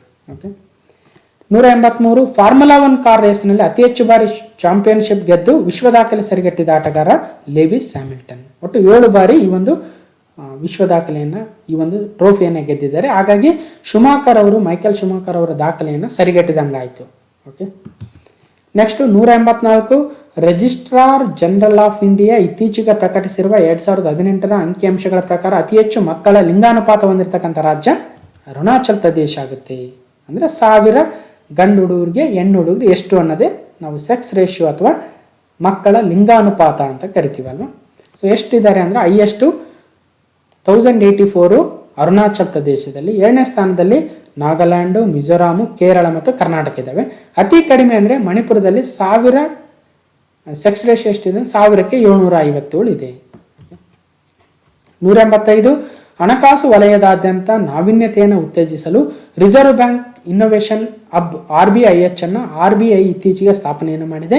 ಇದರ ಮೊದಲ ಅಧ್ಯಕ್ಷರು ಯಾರು ಅಂದರೆ ಕ್ರಿಸ್ ಗೋಪಾಲಕೃಷ್ಣನ್ ಅವರಾಗ್ತಾರೆ. ಅಂದರೆ RBI ನಾವೀನ್ಯತಾ ಕೇಂದ್ರದ ಅಧ್ಯಕ್ಷರು ನಮ್ಮ ಇಸ್ರೋ ಸಂಸ್ಥಾಪಕರಾಗಿರ್ತಕ್ಕಂಥ ಕ್ರಿಸ್ ಗೋಪಾಲಕೃಷ್ಣನ್ ಅವರು. 2021ರಲ್ಲಿ ನಡೆಸಲು ಉದ್ದೇಶಿಸಿರುವ 86ನೇ ಕನ್ನಡ ಸಾಹಿತ್ಯ ಸಮ್ಮೇಳನ ಹಾವೇರಿಯಲ್ಲಿ ನಡೆಯಲಿದೆ. ಓಕೆ, ನೆಕ್ಸ್ಟ್ 85ನೇದು ಅಂದರೆ ಲಾಸ್ಟ್ ಎಲ್ಲಿ ನಡೆದಿತ್ತು ಅಂದರೆ ಕಲಬುರಗಿಯಲ್ಲಿ ನಡೆದಿತ್ತು. HS ವೆಂಕಟೇಶ್ ಮೂರ್ತಿ ಅವರು ಅದರ ಒಂದು ಅಧ್ಯಕ್ಷರಾಗಿದ್ದರು. 187 ನವೆಂಬರ್ 2020 ಪ್ರಕಾರ ರಾಮ್ಸರ್ ಕನ್ವೆನ್ಷನ್ ಇಂದ ಭಾರತ ಎಷ್ಟು ತೇವ ಭೂಮಿಗಳನ್ನು ಅಂತಾರಾಷ್ಟ್ರೀಯ ಪ್ರಾಮುಖ್ಯತೆಯ ತೇವ ಭೂಮಿಗಳೆಂದು ಗುರುತಿಸಲಾಗಿದೆ ಅಂದರೆ 41. ಮೊದಲೇನಿತ್ತು 27 ಇದ್ವು. 2020 ಆರಂಭದಲ್ಲಿ 10 ಆ್ಯಡ್ ಮಾಡಿದ್ರು, 37 ಆದವು. ಇತ್ತೀಚೆಗೆ 2 ಆ್ಯಡ್ ಮಾಡಿದ್ರು, 39 ಆದವು. ಮತ್ತೆ ಅಗೇನ್ ಮತ್ತೆ 2 ಆ್ಯಡ್ ಮಾಡಿದರೆ 41. So very important. ನಾನು ಅಪ್ಡೇಟ್ಗಳನ್ನ ಕೊಡ್ತಾನೆ ಇರ್ತೀನಿ. ನನ್ನ ಒಂದು ಪ್ಲೇ ಲಿಸ್ಟಲ್ಲಿ ಹೋಗಿ ಚೆಕ್ ಮಾಡ್ಬೋದು ನೀವು. ಓಕೆ, ಸೊ 39 ಇದ್ವಿ. ಈಗ ಸೂರ್ ಸರೋವರ್ ಮತ್ತು ಅಂದರೆ ಉತ್ತರ ಪ್ರದೇಶದ ಸೂರ್ ಸರೋವರ್ ಲೇಕ್ ಮತ್ತು ಮಹಾರಾಷ್ಟ್ರದ ಲೋನಾರ್ ಲೇಕ್ ಈಗ ಮತ್ತೆ 2 ಹೊಸ ವೆಟ್ಲ್ಯಾಂಡ್ಸ್ ಆಗಿದ್ದಾವೆ. ಸೊ ಹಾಗಾಗಿ ಭಾರತದಲ್ಲಿರ್ತಕ್ಕಂಥ ವೆಟ್ಲ್ಯಾಂಡ್ಸ್ ಆಫ್ ಇಂಟರ್ನ್ಯಾಷನಲ್ ಇಂಪಾರ್ಟೆನ್ಸ್ ಎಷ್ಟು ಅಂದರೆ 41 ಆಗುತ್ತವೆ. ಓಕೆ, 188 2020ನೇ ಸಾಲಿನ ಪ್ರತಿಷ್ಠಿತ ಬೂಕರ್ ಪ್ರಶಸ್ತಿಗೆ ಆಯ್ಕೆಯಾದವರು ಯಾರು ಅಂದರೆ ಡಗ್ಲಾಸ್ ಸ್ಟುವರ್ಟ್ ಅವರು. ಅವರ ಕಾದಂಬರಿ ಯಾವುದಂದರೆ ಶಗ್ಗಿ ಬೈನ್. ಇವರು ನ್ಯೂಯಾರ್ಕ್ ಮೂಲದ ಸ್ಕಾಟಿಷ್ ಲೇಖಕ ಆಗ್ತಾರೆ. ಅವರ ಚೊಚ್ಚಲ ಕಾದಂಬರಿ ಶಗ್ಗಿ ಬೈನ್ಗೆ 2020ನೇ ಸಾಲಿನ ಪ್ರತಿಷ್ಠಿತ ಬೂಕರ್ ಪ್ರಶಸ್ತಿ ಲಭಿಸಿದೆ. ಓಕೆ, 189 ಇತ್ತೀಚೆಗೆ ಪ್ರಧಾನಮಂತ್ರಿಗಳು ಉದ್ಘಾಟಿಸಿದ ಬೆಂಗಳೂರು ಟೆಕ್ ಸಮಿಟ್ 2020 ಎಷ್ಟನೇ ಆವೃತ್ತಿಯಾಗಿದೆ ಅಂದರೆ 23ನೇ ಆವೃತ್ತಿಯಾಗಿದೆ ಇದು. ಓಕೆ, ಇದನ್ನು ಪ್ರಧಾನಮಂತ್ರಿಗಳು ಉದ್ಘಾಟನೆಯನ್ನು ಮಾಡಿದರು. ಓಕೆ, 190 ರಾಜ್ಯ ಸರ್ಕಾರವು ಸರ್ಕಾರದ ಎಲ್ಲ ಸೇವೆಗಳನ್ನು ಒಂದೇ ಸೂರಿನಡಿ ತರಲು ಪ್ರತಿ ಗ್ರಾಮದಲ್ಲೂ ಸೇವಾ ಕೇಂದ್ರಗಳನ್ನು ಬೆಂಗಳೂರು 1 ಮತ್ತು ಕರ್ನಾಟಕ 1 ಯಾವ ಥರ ಇದೆಯೋ ಅದೇ ರೀತಿಯಲ್ಲಿ ಗ್ರಾಮಗಳಲ್ಲೂ ಕೂಡ ತರಬೇಕು ಅಂತಿದ್ದಾರೆ. ಅದರ ಹೆಸರೇನು ಅಂದರೆ ಗ್ರಾಮ 1 ಆಗುತ್ತೆ. ಸೊ ಹಲವಾರು ಸೇವೆಗಳನ್ನು ಈ ಗ್ರಾಮ 1 ಮುಖಾಂತರ ತೆಗೆದುಕೋಬಹುದು. ಅಂದರೆ ತಾಲೂಕಾ ಡಿಸ್ಟಿಕ್ಕಿಗೆ ಹೋಗ್ತಕ್ಕಂಥ ಅವಶ್ಯಕತೆ ಇಲ್ಲ. 191 ವೆರಿ ಇಂಪಾರ್ಟೆಂಟ್. ಕರ್ನಾಟಕದ 31ನೇ ಜಿಲ್ಲೆಯಾಗಿ ವಿಜಯನಗರ ಜಿಲ್ಲೆಯು ಸ್ಥಾಪನೆಗೊಳ್ತಾ ಇದೆ. ಅದು ಈಗ ಸಚಿವ ಸಂಪುಟದ ಅನುಮೋದನೆಯನ್ನು ಪಡೆದಿದೆ. ಹಾಗಾದರೆ ಇದು ಯಾವ ಜಿಲ್ಲೆಯಿಂದ ವಿಭಜನೆಗೊಳ್ತಾ ಇದೆ ಅಂದರೆ ಬಳ್ಳಾರಿ ಜಿಲ್ಲೆಯಿಂದ ವಿಭಜನೆಯನ್ನು ಆಗ್ತಾ ಇದೆ. ಹಾಗಾದರೆ ಈ ಉದ್ದೇಶಿತ ವಿಜಯನಗರ ಜಿಲ್ಲೆಗೆ ಹೊಸಪೇಟೆ ಕೇಂದ್ರ ಆಗುತ್ತೆ. ಮತ್ತು ಯಾವ್ಯಾವ ತಾಲೂಕುಗಳು ಅದಕ್ಕೆ ಸೇರ್ತವೆ ಅಂದರೆ ಹೊಸಪೇಟೆ, ಕಂಪ್ಲಿ, ಅಗ್ರಿಬೊಮ್ಮನಹಳ್ಳಿ, ಕೊಟ್ಟೂರು, ಹೂವಿನಡಗಲಿ, ಹರಪನಹಳ್ಳಿ ಸೇರ್ತವೆ ಈ ವಿಜಯನಗರ ಜಿಲ್ಲೆಗೆ. ಇನ್ನು ಬಳ್ಳಾರಿ ಜಿಲ್ಲೆಗೆ ಯಾವ ಉಳ್ಕೊಳ್ತವೆ ಅಂದರೆ ಬಳ್ಳಾರಿ, ಕುರುಗೋಡು, ಸಿರುಗುಪ್ಪ, ಸಂಡೂರು ಮತ್ತು ಕೂಡ್ಲಿಗಿ. ವೆರಿ ಇಂಪಾರ್ಟೆಂಟು, ನೆನ್ಪಿಡಿ. 192 2020 ಬ್ರಿಕ್ಸ್ ದೇಶಗಳ 12ನೇ ಶೃಂಗಸಭೆಯನ್ನು ವರ್ಚುವಲ್ ಆಗಿ ಆಯೋಜಿಸಿದಂತಹ ದೇಶ ಯಾವುದು ಅಂದರೆ ರಷ್ಯಾ ಆಗುತ್ತೆ. 12th ಬ್ರಿಕ್ಸ್ ಸಮಿಟ್ ಆಗುತ್ತೆ. ಇದು ವರ್ಚುವಲ್ ಆಗಿ ನಡೆದಿತ್ತು ಕೋವಿಡ್-19 ಸಲುವಾಗಿ. ಓಕೆ, 12ನೇ ಶೃಂಗಸಭೆ. ಸೊ ಯಾವುದು ಬ್ರಿಕ್ಸ್ ಅಂದರೆ ಏನು ಅಂದರೆ ಬ್ರಾಜಿಲ್, ರಷ್ಯಾ, ಇಂಡಿಯಾ, ಚೀನಾ ಮತ್ತು ಸೌತ್ ಆಫ್ರಿಕಾ. ಸೊ ಈ 5 ರಾಷ್ಟ್ರಗಳು ಇದರಲ್ಲಿ ಇದ್ದಾವೆ. ಅದನ್ನು ಬ್ರಿಕ್ಸ್ ಅಂತ ಕರಿತೀವಿ. ಇನ್ನು 193 2020 G20 ದೇಶಗಳ ಶೃಂಗಸಭೆಯನ್ನು ಆಯೋಜಿಸಿದ್ದ ದೇಶ ಸೌದಿ ಅರೇಬಿಯಾ ಆಗುತ್ತೆ. ಓಕೆ, ಸೊ ಸೌದಿ ಅರೇಬಿಯಾದ ರಿಯಾದಲ್ಲಿ ನಡೆದಿತ್ತು G20 ಒಂದು ಕಂಟ್ರೀಸು ಸಮಿಟ್ ಆಗುತ್ತೆ. ಓಕೆ, ಸೊ G20 ಕಂಟ್ರಿಗಳು ಯಾವ್ಯಾವು, ಅದ್ರ ಕ್ಯಾಪಿಟಲ್ ಯಾವು, ಕರೆನ್ಸಿ ಯಾವ ಅಂತ ಒಂದ್ಸಲ ನೋಟ್ ಮಾಡ್ಕೊಳ್ಳಿ. ಎಕ್ಸಾಮ್ ಹತ್ರ ಇದೆ. ಸೊ ಕೇಳಿದ್ರು ಕೇಳ್ಬೋದು. ನೋಡಿ, ಭಾರತ ಇದೆ, ನ್ಯೂ ಡೆಲ್ಲಿ, ಇಂಡಿಯನ್ ರೂಪಿ. ಅದೇ ಥರ ಬೇರೆ ಬೇರೆ ದೇಶಗಳಿದೆ. ಇನ್ನು 194 ಕರ್ನಾಟಕ ಗ್ರಾಮೀಣ ರಸ್ತೆ ಅಭಿವೃದ್ಧಿ ಸಂಸ್ಥೆಯು ಯಾವ ಯೋಜನೆಗಳ ಅಡಿಯಲ್ಲಿ ಗ್ರಾಮೀಣ ರಸ್ತೆಗಳನ್ನು ಅಭಿವೃದ್ಧಿ ಮಾಡ್ತಾ ಇದೆ ಅಂದರೆ ಎಲ್ಲವೂ ಸರಿಯಾಗುತ್ತೆ. ಅಂದರೆ ಪ್ರಧಾನಮಂತ್ರಿ ಗ್ರಾಮ ಸಡಕ್ ಯೋಜನೆ, ನಮ್ಮ ಗ್ರಾಮ ನಮ್ಮ ರಸ್ತೆ ಯೋಜನೆ ಮತ್ತು ಸುಮಾರ್ಗ ಯೋಜನೆ. ಈ 3 ಮುಖಾಂತರ Karnataka rural road development agency KRRDA ಈ ರೋಡ್ಗಳನ್ನು ಗ್ರಾಮೀಣ ಪ್ರದೇಶದಲ್ಲಿ ಡೆವಲಪ್ ಮಾಡ್ತಾ ಇದೆ. ಸೊ ಇದ್ರ ಬಗ್ಗೆ ನಾವು ಆಲ್ರೆಡಿ ಫುಲ್ ಡಿಸ್ಕಷನ್ ಮಾಡಿದ್ದೀವಿ. ಓಕೆ, ಇಲ್ಲಿ ಒಂದು ಗ್ಲಾನ್ಸು. ನ್ಯಾಷನಲ್ ಹೈವೇ ಯಾವ ಕಲರಲ್ಲಿ ಇರ್ತವೆ ಮೈಲ್ಗಲ್ಲುಗಳು ಅಂದರೆ yellow and white. State highways green and white. ಇನ್ನು ಡಿಸ್ಟ್ರಿಕ್ಟ್ ರೋಡ್ಸ್ ಅಥವಾ ನಮ್ಮ ಜಿಲ್ಲಾ ಹೆದ್ದಾರಿಗಳಂತ ಕರಿತೀವಿ black and white. Orange and white rural roads ಅಥವಾ ಗ್ರಾಮೀಣ ರಸ್ತೆಗಳು. ಸೊ ಅದಕ್ಕೆ ನೋಡಿ, ಒಂದು ಗ್ರಾಮೀಣ ರಸ್ತೆಯಲ್ಲಿ ನೋಡಿ ಆರೆಂಜ್ ಆ್ಯಂಡ್ ವೈಟ್ ಇದೆ. ಆರ್ಥಿಕವಾಗಿ ತೀವ್ರ ನಷ್ಟದಲ್ಲಿರುವ ತಮಿಳುನಾಡು ಮೂಲದ ಖಾಸಗಿ ಬ್ಯಾಂಕು ಲಕ್ಷ್ಮೀ ವಿಲಾಸ ಬ್ಯಾಂಕನ್ನು ಯಾವ ಬ್ಯಾಂಕಿನೊಂದಿಗೆ ವಿಲೀನ ಮಾಡಲಾಗಿದೆ ಅಂದರೆ DBS ಬ್ಯಾಂಕು. ಇದು ಸಿಂಗಾಪುರ್ ಬೇಸ್ಡ್. ಯಾಕೆ ಲಕ್ಷ್ಮೀ ವಿಲಾಸ್ ಬ್ಯಾಂಕ್ ಪತನ ಆಯಿತು, ಏನು ಕಾರಣ ಅಂತ ನಾವು ಆಲ್ರೆಡಿ ಕಂಪ್ಲೀಟ್ ಡಿಸ್ಕಷನ್ ಮಾಡಿದ್ದೀವಿ. ಓಕೆ, ಮತ್ತು ಇತ್ತೀಚೆಗೆ 3 ಬ್ಯಾಂಕ್ಗಳಿಗೆ 1 ವರ್ಷದಲ್ಲಿ ನಿರ್ಬಂಧವನ್ನು ಹಾಕಿತ್ತು. RBI ಯಾವ್ಯಾವ ಬ್ಯಾಂಕ್ಗಳು ಅಂದರೆ ಎಸ್ ಬ್ಯಾಂಕು, ಈಗ LVB ಮತ್ತು PMC bank, Punjab Maharashtra cooperative bank ಅಂತಲೂ ನೋಡಿದ್ವಿ. ಇನ್ನು DBS ಸಿಂಗಾಪುರ್ ಮೂಲದಂತಲೂ ನೋಡಿದ್ವಿ. 196 2020ನೇ ಸಾಲಿನ ಲಾಲ್ ಬಹದ್ದೂರ್ ಶಾಸ್ತ್ರಿ ರಾಷ್ಟ್ರೀಯ ಪ್ರಶಸ್ತಿಯನ್ನು ಸುಧಾಮೂರ್ತಿ ಅವರಿಗೆ ನೀಡಲಾಗಿದೆ. ಓಕೆ, ಸೊ ಇದರ ವಿಶೇಷತೆಯನ್ನು ಕೂಡ ನಾವು ಆಲ್ರೆಡಿ ಡಿಸ್ಕಸ್ ಮಾಡಿದ್ವಿ. ಓಕೆ, 197 ಇತ್ತೀಚೆಗೆ ನಿಧನರಾದ ಫುಟ್ಬಾಲ್ ಕ್ರೀಡೆಯ ದಂತಕಥೆ ಎಂದೇ ಪ್ರಸಿದ್ಧರಾಗಿದ್ದ ಡಿಯಾಗೋ ಮರಡೋನಾ ಯಾವ ದೇಶದವರು ಅಂದರೆ ಅರ್ಜೆಂಟೈನಾದವರು. ಓಕೆ, ಸೊ ನೆಕ್ಸ್ಟು ಮೆಸ್ಸಿ ಕೂಡ ಅರ್ಜೆಂಟೈನಾದವರು. ಅವರಿಬ್ಬರ ಮಧ್ಯೆ ಕಂಪ್ಯಾರಿಸನ್ ನಡೀತಾ ಇರುತ್ತೆ, ಸೊ ನೆನ್ಪಿಡಿ. 198 ಕನ್ನಡದ ಪ್ರಖ್ಯಾತ ಕಾದಂಬರಿಕಾರರಾದ ಜ್ಞಾನಪೀಠ ಪ್ರಶಸ್ತಿ ವಿಜೇತ ಸಾಹಿತಿ UR ಅನಂತಮೂರ್ತಿ ಅವರು ಯಾವ ಕೃತಿ ಇತ್ತೀಚೆಗೆ ಇಂಗ್ಲೀಷ್ಗೆ ಅನುವಾದಗೊಂಡಿದೆ ಅಂದರೆ ಅವಸ್ಥೆ ಆಗುತ್ತೆ. ಓಕೆ, ಇದನ್ನು ಕೂಡ ನಾವು ಡಿಸ್ಕಸ್ ಮಾಡಿದ್ದೀವಿ. 199 ಭಾರತದ ಮಾಹಿತಿ ತಂತ್ರಜ್ಞಾನ ಕ್ಷೇತ್ರದ ಭೀಷ್ಮ ಪಿತಾಮಹ ಎಂದೇ ಖ್ಯಾತರಾಗಿದ್ದ ಫಕೀರ್ ಚಂದ್ ಕೊಹ್ಲಿ FC ಕೊಹ್ಲಿ ಅವರು ಇತ್ತೀಚೆಗೆ ನಿಧನರಾದರು. ಅವರು ಯಾವ ಸಾಫ್ಟ್ವೇರ್ ಕಂಪನಿಯ ಮುಖ್ಯ ಕಾರ್ಯನಿರ್ವಹಣಾಧಿಕಾರಿಯಾಗಿದ್ದರು ಅಂದರೆ TCS ಕಂಪನಿಯ ಮುಖ್ಯ ಕಾರ್ಯನಿರ್ವಹಣಾಧಿಕಾರಿಯಾಗಿದ್ದರು FC ಕೊಹ್ಲಿ ಅವರು. ಅವ್ರನ್ನ ನಮ್ಮ ತಂತ್ರಾಂಶ ಉದ್ಯಮದ ಭೀಷ್ಮ ಪಿತಾಮಹ ಅಂತ ಕರಿತಾ ಇದ್ವಿ. 200ನೇ ಪ್ರಶ್ನೆ, ಆಸ್ಕರ್ ಪ್ರಶಸ್ತಿಗೆ ಭಾರತದಿಂದ ಆಯ್ಕೆಯಾದ ಜಲ್ಲಿಕಟ್ಟು ಚಿತ್ರವು ಯಾವ ಭಾಷೆಯ ಚಲನಚಿತ್ರವಾಗಿದೆ ಅಂದರೆ ಮಲಯಾಳಂ ಭಾಷೆದು. ಓಕೆ, ಸೊ ಇದರ ನಿರ್ದೇಶಕರು ಲೀಜೋ ಜೋಸ್ ಪೆಲ್ಲಿಸೆರಿ. ಈ ಒಂದು ಕಥೆಯನ್ನು ಬರೆದಿರ್ತಕ್ಕಂಥವ್ರು S ಹರೀಶ್ ಅವರು. ಒಂದು ಮಾವೋಯಿಸ್ಟ್ ಅಂತಕ್ಕಂಥ ಕತೆ, ಅದರಿಂದ ಈ ಜಲ್ಲಿಕಟ್ಟು ಮೂವಿನ ಮಾಡಿದರೆ ಈಗ ನಾಮಿನೇಟ್ ಆಗಿದೆ. ಓಕೆ, ಸೊ ಭಾಳಷ್ಟು ಜನ ಇನ್ನೇನು 200 ಕ್ವಶನ್ ಮುಗೀತು ಅನ್ಕೊಳ್ತಾ ಇದ್ರಿ, ಬಟ್ ಸೊ ಇನ್ನೊಂದಷ್ಟು 10 ಕ್ವಶನ್ಗಳನ್ನ ಆ್ಯಡ್ ಮಾಡಿದ್ದೀನಿ. ಡಿಸೆಂಬರ್ ರಿಲೇಟೆಡ್ ಕ್ವಶನ್ಸು ಸಹಿತ ಬಂದಿದ್ದಾವೆ. ಓಕೆ, ನೋಡಿ 201ನೇ ಪ್ರಶ್ನೆ, ಅತಿ ತೀವ್ರವಾದ ಸೈಕ್ಲೋನಿಕ್ ಸ್ಟಾರ್ಮ್ ನಿವಾರ್ ಇತ್ತೀಚೆಗೆ ಭಾರತದ ಯಾವ ಕರಾವಳಿ ಪ್ರದೇಶಕ್ಕೆ ಹಾನಿಯನ್ನುಂಟು ಮಾಡಿತು ಅಂದರೆ ಸೊ ಪೂರ್ವ ಕರಾವಳಿಗೆ ಮಾತ್ರ ಹಾನಿಯನ್ನುಂಟು ಮಾಡಿತ್ತು. ಓಕೆ, ನೆಕ್ಸ್ಟ್ 202ನೇ ಪ್ರಶ್ನೆ, ಗಗನಯಾತ್ರಿಗಳನ್ನು ಬಾಹ್ಯಾಕಾಶಕ್ಕೆ ಕಳುಹಿಸುವ ಇಸ್ರೋದ ಯೋಜನೆ ಗಗನಯಾನ. ಇದರ ಭಾಗವಾದ ಬೂಸ್ಟರ್ ಸೆಗ್ಮೆಂಟನ್ನು ಅಭಿವೃದ್ಧಿಪಡಿಸಿರ್ತಕ್ಕಂಥ ಸಂಸ್ಥೆ LNT ಅವರು ಆಗ್ತಾರೆ. ಈಗ ಆಲ್ರೆಡಿ ಅವರು ಬೂಸ್ಟರ್ ಸೆಗ್ಮೆಂಟ್ನ ಕೊಟ್ಟಿದ್ದಾರೆ ಸಹಿತ. ಓಕೆ, ಸೊ ನೋಡಿ ನೆಕ್ಸ್ಟ್ ಕ್ವಶನ್ನು. ಮೋಸ್ಟ್ಲಿ ವಿಡಿಯೋ ಭಾಳ ಲೆಂತಿ ಆಗುತ್ತೆ ಅನಿಸುತ್ತೆ. ಎಲ್ಲ ಗ್ಲಾನ್ಸ್ ಮಾಡಬೇಕಾದ್ರೆ it is going to take a lot of time. Okay, so ನೋಡಿ ಕ್ವಶನ್ ನಂಬರ್ 203 ಅಥವಾ 203ನೇ ಪ್ರಶ್ನೆ, 2020-21ನೇ ಸಾಲಿನ 2ನೇ ತ್ರೈಮಾಸಿಕದಲ್ಲಿ ದೇಶದ GDP ಧನಾತ್ಮಕವಾಗಿದೆಯಾ ಋಣಾತ್ಮಕವಾಗಿದೆ ಅಂದರೆ ಋಣಾತ್ಮಕವಾಗಿದೆ, ನೆಗೆಟಿವ್ ಅಲ್ಲಿದೆ. ಬಟ್ ಸ್ವಲ್ಪ ಇಂಪ್ರೂವ್ಮೆಂಟ್ಸ್ ಕಾಣಿಸ್ತಾ ಇದೆ. ಅಂದರೆ ನೆಗೆಟಿವ್ 23.9%ಇಂದ ನೆಗೆಟಿವ್ 7.5ಕ್ಕೆ ಏರ್ತಾ ಇದೆ ಅಂದರೆ ಒಳ್ಳೆ ಬೆಳವಣಿಗೆ. ಸೊ ಇದನ್ನು V ಶೇಪ್ಡ್ ಡೆವಲಪ್ಮೆಂಟ್ ಅಥವಾ ಪ್ರೋಗ್ರೆಸ್ ಅಂತ ಕರಿತೀವಿ. ಓಕೆ, 204 ಭಾರತದ ಅತಿ ಉದ್ದದ ನದಿ ಸೇತುವೆಯನ್ನು ಯಾವ ನದಿಗೆ ಅಡ್ಡಲಾಗಿ ನಿರ್ಮಿಸ್ತಾ ಇದ್ದಾರೆ ಅಂದರೆ ಬ್ರಹ್ಮಪುತ್ರ ನದಿಗೆ. ನೋಡಿ, ಲಾಂಗೆಸ್ಟ್ ರಿವರ್ ಬ್ರಿಡ್ಜ್ ಆಸಾಮ್ ಮತ್ತು ಮೇಘಾಲಯ ನಡುವೆ 18 ಕಿಲೋಮೀಟರ್ ಉದ್ದದ ಸೇತುವೆ, ಎಕ್ಸಾಕ್ಟ್ ಆಗಿ 18.36 ಕಿಲೋಮೀಟರ್ ಆಗುತ್ತೆ. ಇನ್ನು ಇದು ಡೆವಲಪ್ ಆದರೆ ಇದು ಹೈಯೆಸ್ಟ್ ಆಗುತ್ತೆ, ಬಟ್ ಇದು ಅಂಡರ್ ಕನ್ಸ್ಟ್ರಕ್ಷನ್ ಇದೆ. ಈಗ ಸದ್ಯ ಯಾವುದಿದೆ ಅಂದರೆ ವರ್ಕಿಂಗಲ್ಲಿ ಆಸಾಮ್ ರಾಜ್ಯದಲ್ಲಿರ್ತಕ್ಕಂಥ ಲೋಹಿತ್ ರಿವರ್ಗೆ ಕಟ್ಟಿರ್ತಕ್ಕಂಥ ಭೂಪೇನ್ ಹಜಾರಿಕಾ ಸೇತು ಅಂತಕ್ಕಂಥದ್ದು 9.1 ಕಿಲೋಮೀಟರ್ ಇದೆಯಲ್ವ, ಅದು ಅತಿ ದೊಡ್ಡ ರಿವರ್ ಬ್ರಿಡ್ಜ್ ಆಗುತ್ತೆ. 205 ಪಕ್ಷಾಂತರ ನಿಷೇಧ ಕಾಯ್ದೆ ಬಗ್ಗೆ ನಮ್ಮ ಸಂವಿಧಾನದ ಯಾವ ಶೆಡ್ಯೂಲ್ನಲ್ಲಿ ವಿವರಿಸಲಾಗಿದೆ ಅಂದರೆ 10th ಶೆಡ್ಯೂಲ್. ಓಕೆ, ಅಂದರೆ ಆ್ಯಂಟಿ ಡಿಫೆಕ್ಷನ್ ಲಾ. ನೋಡಿ, ಈಗ ಇತ್ತೀಚೆಗೆ ಒಂದು ಪಕ್ಷದಿಂದ ಶಾಸಕರಾಗಿ ಗೆದ್ದಿರ್ತಕ್ಕಂಥವ್ರು ಇನ್ನೊಂದು ಪಕ್ಷಕ್ಕೆ ಹೋಗ್ತಾರೆ. ಸೊ ಅದರ ಒಂದು ಪಕ್ಷಾಂತರ ನಿಷೇಧ ಕಾಯ್ದೆ ಬಗ್ಗೆ ನಮ್ಮ ಸಂವಿಧಾನದಲ್ಲಿ ಒಂದಷ್ಟು ಉಲ್ಲೇಖಗಳಿದ್ದಾವೆ ಅಲ್ವಾ, 10th ಶೆಡ್ಯೂಲಲ್ಲಿ ಇದೆ. ಇದನ್ನು ನಾನು ಡಿಸೆಂಬರ್ 2020 ಕ್ವಶನಿಂದ ಸೆಲೆಕ್ಟ್ ಮಾಡಿರ್ತಕ್ಕಂಥದ್ದು. ಇದನ್ನು ನಾನು ಇನ್ನೂ ವಿಡಿಯೋ ಮಾಡಿಲ್ಲ, ಆವಾಗ ಕಂಪ್ಲೀಟಾಗಿ ಡಿಸ್ಕಷನ್ ಮಾಡ್ತೀನಿ. ಈಗ ಜಸ್ಟು ಇದರ ಕಂಪ್ಲೀಟ್ನೆಸ್ಗೋಸ್ಕರ ಈ ಒಂದು ಕ್ವಶನ್ನ ಆ್ಯಡ್ ಮಾಡ್ಕೊಂಡಿದ್ದೀನಿ. ಓಕೆ, ಇದ್ರ ಬಗ್ಗೆ ಎಕ್ಸ್ಪ್ಲನೇಷನ್ ಹೇಳೋದಾದರೆ ನೋಡಿ, H ವಿಶ್ವನಾಥ್ ಅವರು ಇನ್ನೂ ಅನರ್ಹರಾಗಿದ್ದಾರೆ. R ಶಂಕರ್ ಮತ್ತು MTBಗೆ ಇಲ್ಲ ಅಡ್ಡಿ. ಏನಿದು ಯಾಕೆ ಅಂತ ನಾನು ಆರ್ಟಿಕಲ್ 164(1)B ಏನು ಹೇಳ್ತಾ ಇದ್ದಾರೆ, ಆರ್ಟಿಕಲ್ 361(B) ಏನು ಹೇಳ್ತಾ ಇದ್ದಾರೆ ಅಂತ ನಾನು ಮುಂದಿನ ವಿಡಿಯೋದಲ್ಲಿ ಕಂಪ್ಲೀಟಾಗಿ ಡಿಸೆಂಬರ್ 1st ವೀಕಲ್ಲಿ ಡಿಸ್ಕಸ್ ಮಾಡ್ತೀನಿ. ಇಲ್ಲಿ ಜಸ್ಟ್ ಈ ಒಂದು ಜುಲೈ 2020ರಿಂದ ಡಿಸೆಂಬರ್ 2020 ಕಂಪ್ಲೀಟ್ನೆಸ್ಗೋಸ್ಕರ ಡಿಸೆಂಬರ್ ತಿಂಗಳದು ಒಂದಷ್ಟು ಕ್ವಶನ್ಗಳನ್ನ ಆ್ಯಡ್ ಮಾಡಿದ್ದೀನಿ. ಓಕೆ, ಅಗೇನ್ ಡಿಸೆಂಬರ್ 1st ವೀಕಲ್ಲಿ ನಾನು ಡಿಸ್ಕಸ್ ಮಾಡ್ತೀನಿ. 206ನೇ ಪ್ರಶ್ನೆ, ವಿಶ್ವ ಏಡ್ಸ್ ದಿನವನ್ನು ಪ್ರತಿ ವರ್ಷ ಯಾವ ದಿನ ಆಚರಿಸ್ತೀವಿ ಅಂದರೆ December 1. Okay, world AIDS day. ಅದರ ಥೀಮ್ ಏನು, ಅದೇನಕ್ಕೆ ಯಾಕೆ ಆಚರಿಸ್ತೀವಿ ಅಂತ ಇಂಪಾರ್ಟೆಂಟ್ ನಾನು ಡಿಸ್ಕಸ್ ಮಾಡ್ತೀನಿ.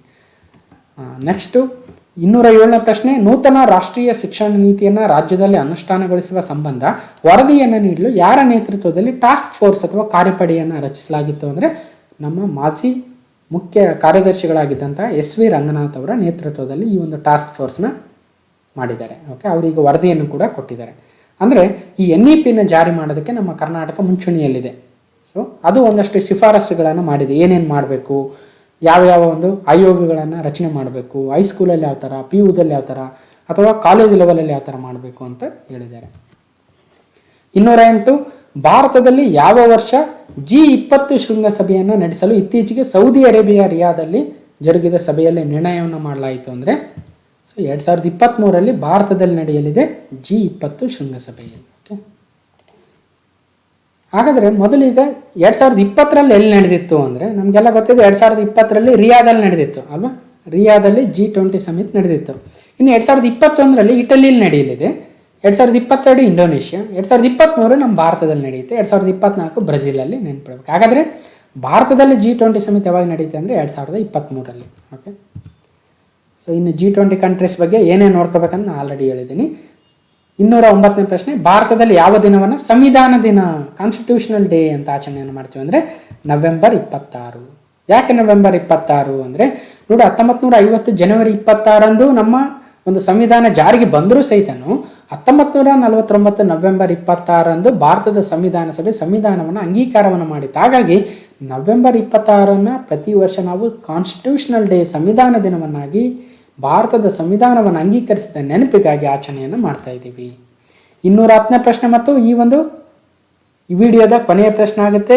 ಜುಲೈ 2020 ಡಿಸೆಂಬರ್ 2020 ಕಂಪ್ಲೀಟ್ ಒಂದು ಗ್ಲಾನ್ಸ್ ಮಾಡ್ತಾ ಇದ್ದೀವಿ. 210ನೇ ಪ್ರಶ್ನೆ, ಭಾರತದ ಯಾವ ರಾಜ್ಯವು ಪ್ರತಿ ವರ್ಷ ಹಾರ್ನ್ಬಿಲ್ ಉತ್ಸವವನ್ನು ಆಯೋಜಿಸ್ತಾ ಇದೆ? Which Indian state host the Hornbill festival every year ಅಂದರೆ ನಾಗಾಲ್ಯಾಂಡ್ ಆಗುತ್ತೆ. ಡಿಸೆಂಬರ್ 1 ಡಿಸೆಂಬರ್ 10 ಪ್ರತಿ ವರ್ಷ ಈ ಒಂದು ಹಾರ್ನ್ಬಿಲ್ ಫೆಸ್ಟಿವಲ್ನ ಮಾಡ್ತಾರೆ. ಓಕೆ, ನಾಗಾಲ್ಯಾಂಡ್ ರಾಜ್ಯದ ಹೆಚ್ಚಿನ ಬುಡಕಟ್ಟು ಜನಾಂಗದವರ ಜಾನಪದ ಕಥೆಗಳಲ್ಲಿ ಈ ಒಂದು ಹಾರ್ನ್ಬಿಲ್ ಅಥವಾ ನಮ್ಮ ಕನ್ನಡದಲ್ಲಿ ಮಂಗಟ್ಟೆ ಅಂತ ಕರಿತೀವಿ ನೋಡಿ, ಇಲ್ಲಿದೆ ಈ ಬರ್ಡ್, ಈ ಕಡೆ ಒಂದು ಈ ಒಂದು ಮಂಗಟ್ಟೆ ಪಕ್ಷಿ ಹಾರ್ನ್ಬಿಲ್ನ ಒಂದು ಉಲ್ಲೇಖ ಇರೋದ್ರಿಂದ ಅವರ ಜಾನಪದ ಕಥೆಗಳಲ್ಲಿ ಈ ಒಂದು ಹಬ್ಬವನ್ನು ಅವರು ಹಾರ್ನ್ಬಿಲ್ ಹಬ್ಬನೇ ಅಂತಲೇ ಕರೀತಾರೆ. ಓಕೆ, ಹಾರ್ನ್ಬಿಲ್ ಫೆಸ್ಟಿವಲ್ ಅಂತಲೇ ಕರೀತಾರೆ ಅಥವಾ ಹಾರ್ನ್ಬಿಲ್ ಉತ್ಸವ ಅಂತ ಕರೀತಾರೆ. ಓಕೆ, ಸೊ ಹೀಗೆ 210 ಪ್ರಶ್ನೆಗಳನ್ನು ಜುಲೈ 2020 ಡಿಸೆಂಬರ್ 2020 ಕಂಪ್ಲೀಟ್ ಅನಾಲಿಸಿಸ್ನ ಮಾಡಿದ್ವಿ. ಜನವರಿ 2020 ಜೂನ್ 2020 ಆಲ್ರೆಡಿ ಡಿಸ್ಕಷನ್ ಮಾಡಿದ್ವಿ ಅಲ್ವಾ. ಸೊ ಹಾಗಾಗಿ ಸುಮಾರು 270 ಅಧಿಕ ಪ್ರಶ್ನೆಗಳನ್ನ ನಾವು ಡಿಸ್ಕಸ್ ಮಾಡಿದಂಗೆ ಆಯಿತು. ಇನ್ನು ಡಿಸೆಂಬರ್ ಮಂತ್ದು ಕರೆಂಟ್ ಈವೆಂಟ್ಸಲ್ಲಿ ಈಗ ಆಲ್ರೆಡಿ ಇದರಲ್ಲಿ ಒಂದಷ್ಟು ಕ್ವಶನ್ನ ಸೆಲೆಕ್ಟ್ ಮಾಡ್ಕೊಂಡಿದ್ದೀನಿ. ಇನ್ನಷ್ಟು ಕ್ವಶನ್ಗಳನ್ನ ಕಂಪ್ಲೀಟ್ ಮಾಡಿ ನಾನು ಆ ಒಂದು ಪ್ರಚಲಿತ ಘಟನೆಗಳಲ್ಲಿ ಕೊಡ್ತೀನಿ. ಓಕೆ, ಹಾಗಾದರೆ ಈ 210 ಪ್ರಶ್ನೆಗಳು ಜಾಬ್ ಸಿಗೋದ್ರಲ್ಲಿ ಸಿಂಹಪಾಲು ಕೊಡುಗೆ ನೀಡ್ತಾವ ಅಂದರೆ ಈಗ ನೀವು ವಿಡಿಯೋ ನೋಡಿದ ಮೇಲೆ ನಿಮಗೆ ಕಾನ್ಫಿಡೆನ್ಸ್ ಬರ್ತಾ ಇದೆ. ಹೌದು ಸರ್, ಈ ಪ್ರಶ್ನೆಗಳು ಹಿಂದೆ ನಡೆದಿರ್ತಕ್ಕಂಥ PC, PSI ಹಲವಾರು ಪರೀಕ್ಷೆಗಳಲ್ಲಿ ಬಂದಿದ್ದು ಸಹಿತ, ಇತ್ತೀಚೆಗೆ ನಡೆದಿರ್ತಕ್ಕಂಥವು, ಈವನ್ IASL, KSL ಕೂಡ ಬಂದಿದ್ದವು. ಹಾಗಾಗಿ ಆ ಪ್ರಶ್ನೆಗಳ ಜೊತೆಗೆ ಲಾಸ್ಟ್ 6 ಮಂತಲ್ಲಿ ಏನು ನಡೆದಿದ್ವು ಅವುಗೆ ಜಾಸ್ತಿ ಫೋಕಸ್ ಮಾಡಿ ಅಂತ ಹೇಳ್ತಾ, ಸೊ ಎಲ್ರಿಗೂ ಈ ಒಂದು ಕ್ವಶನ್ಗಳು ನಿಮಗೆ ಒಂದು ಜಾಬ್ ಕೊಡೋದ್ರಲ್ಲಿ ಒಂದು ಸಿಂಹಪಾಲು ಕೊಡುಗೆಯನ್ನು ಕೊಡ್ತವೆ, ನೀವು ಜಾಬ್ ತಗೊಳ್ತೀರಾ ಅಂತ ಒಂದು ಆಶಿಸ್ತಾ. ಓಕೆ, ಸೊ ಈ ಒಂದು ವಿಡಿಯೋನ ಕಂಪ್ಲೀಟಾಗಿ ನೋಡಿರ್ತಕ್ಕಂಥ ಎಲ್ರಿಗೂ ಧನ್ಯವಾದಗಳು. ಮತ್ತು ಮುಂದಿನ ವಿಡಿಯೋಗಳಲ್ಲಿ ಸಿಗ್ತಾ ಇರ್ತೀನಿ ಅಂತ ಹೇಳ್ತಾ, so thank you for watching and thank you and bye for the day. Okay.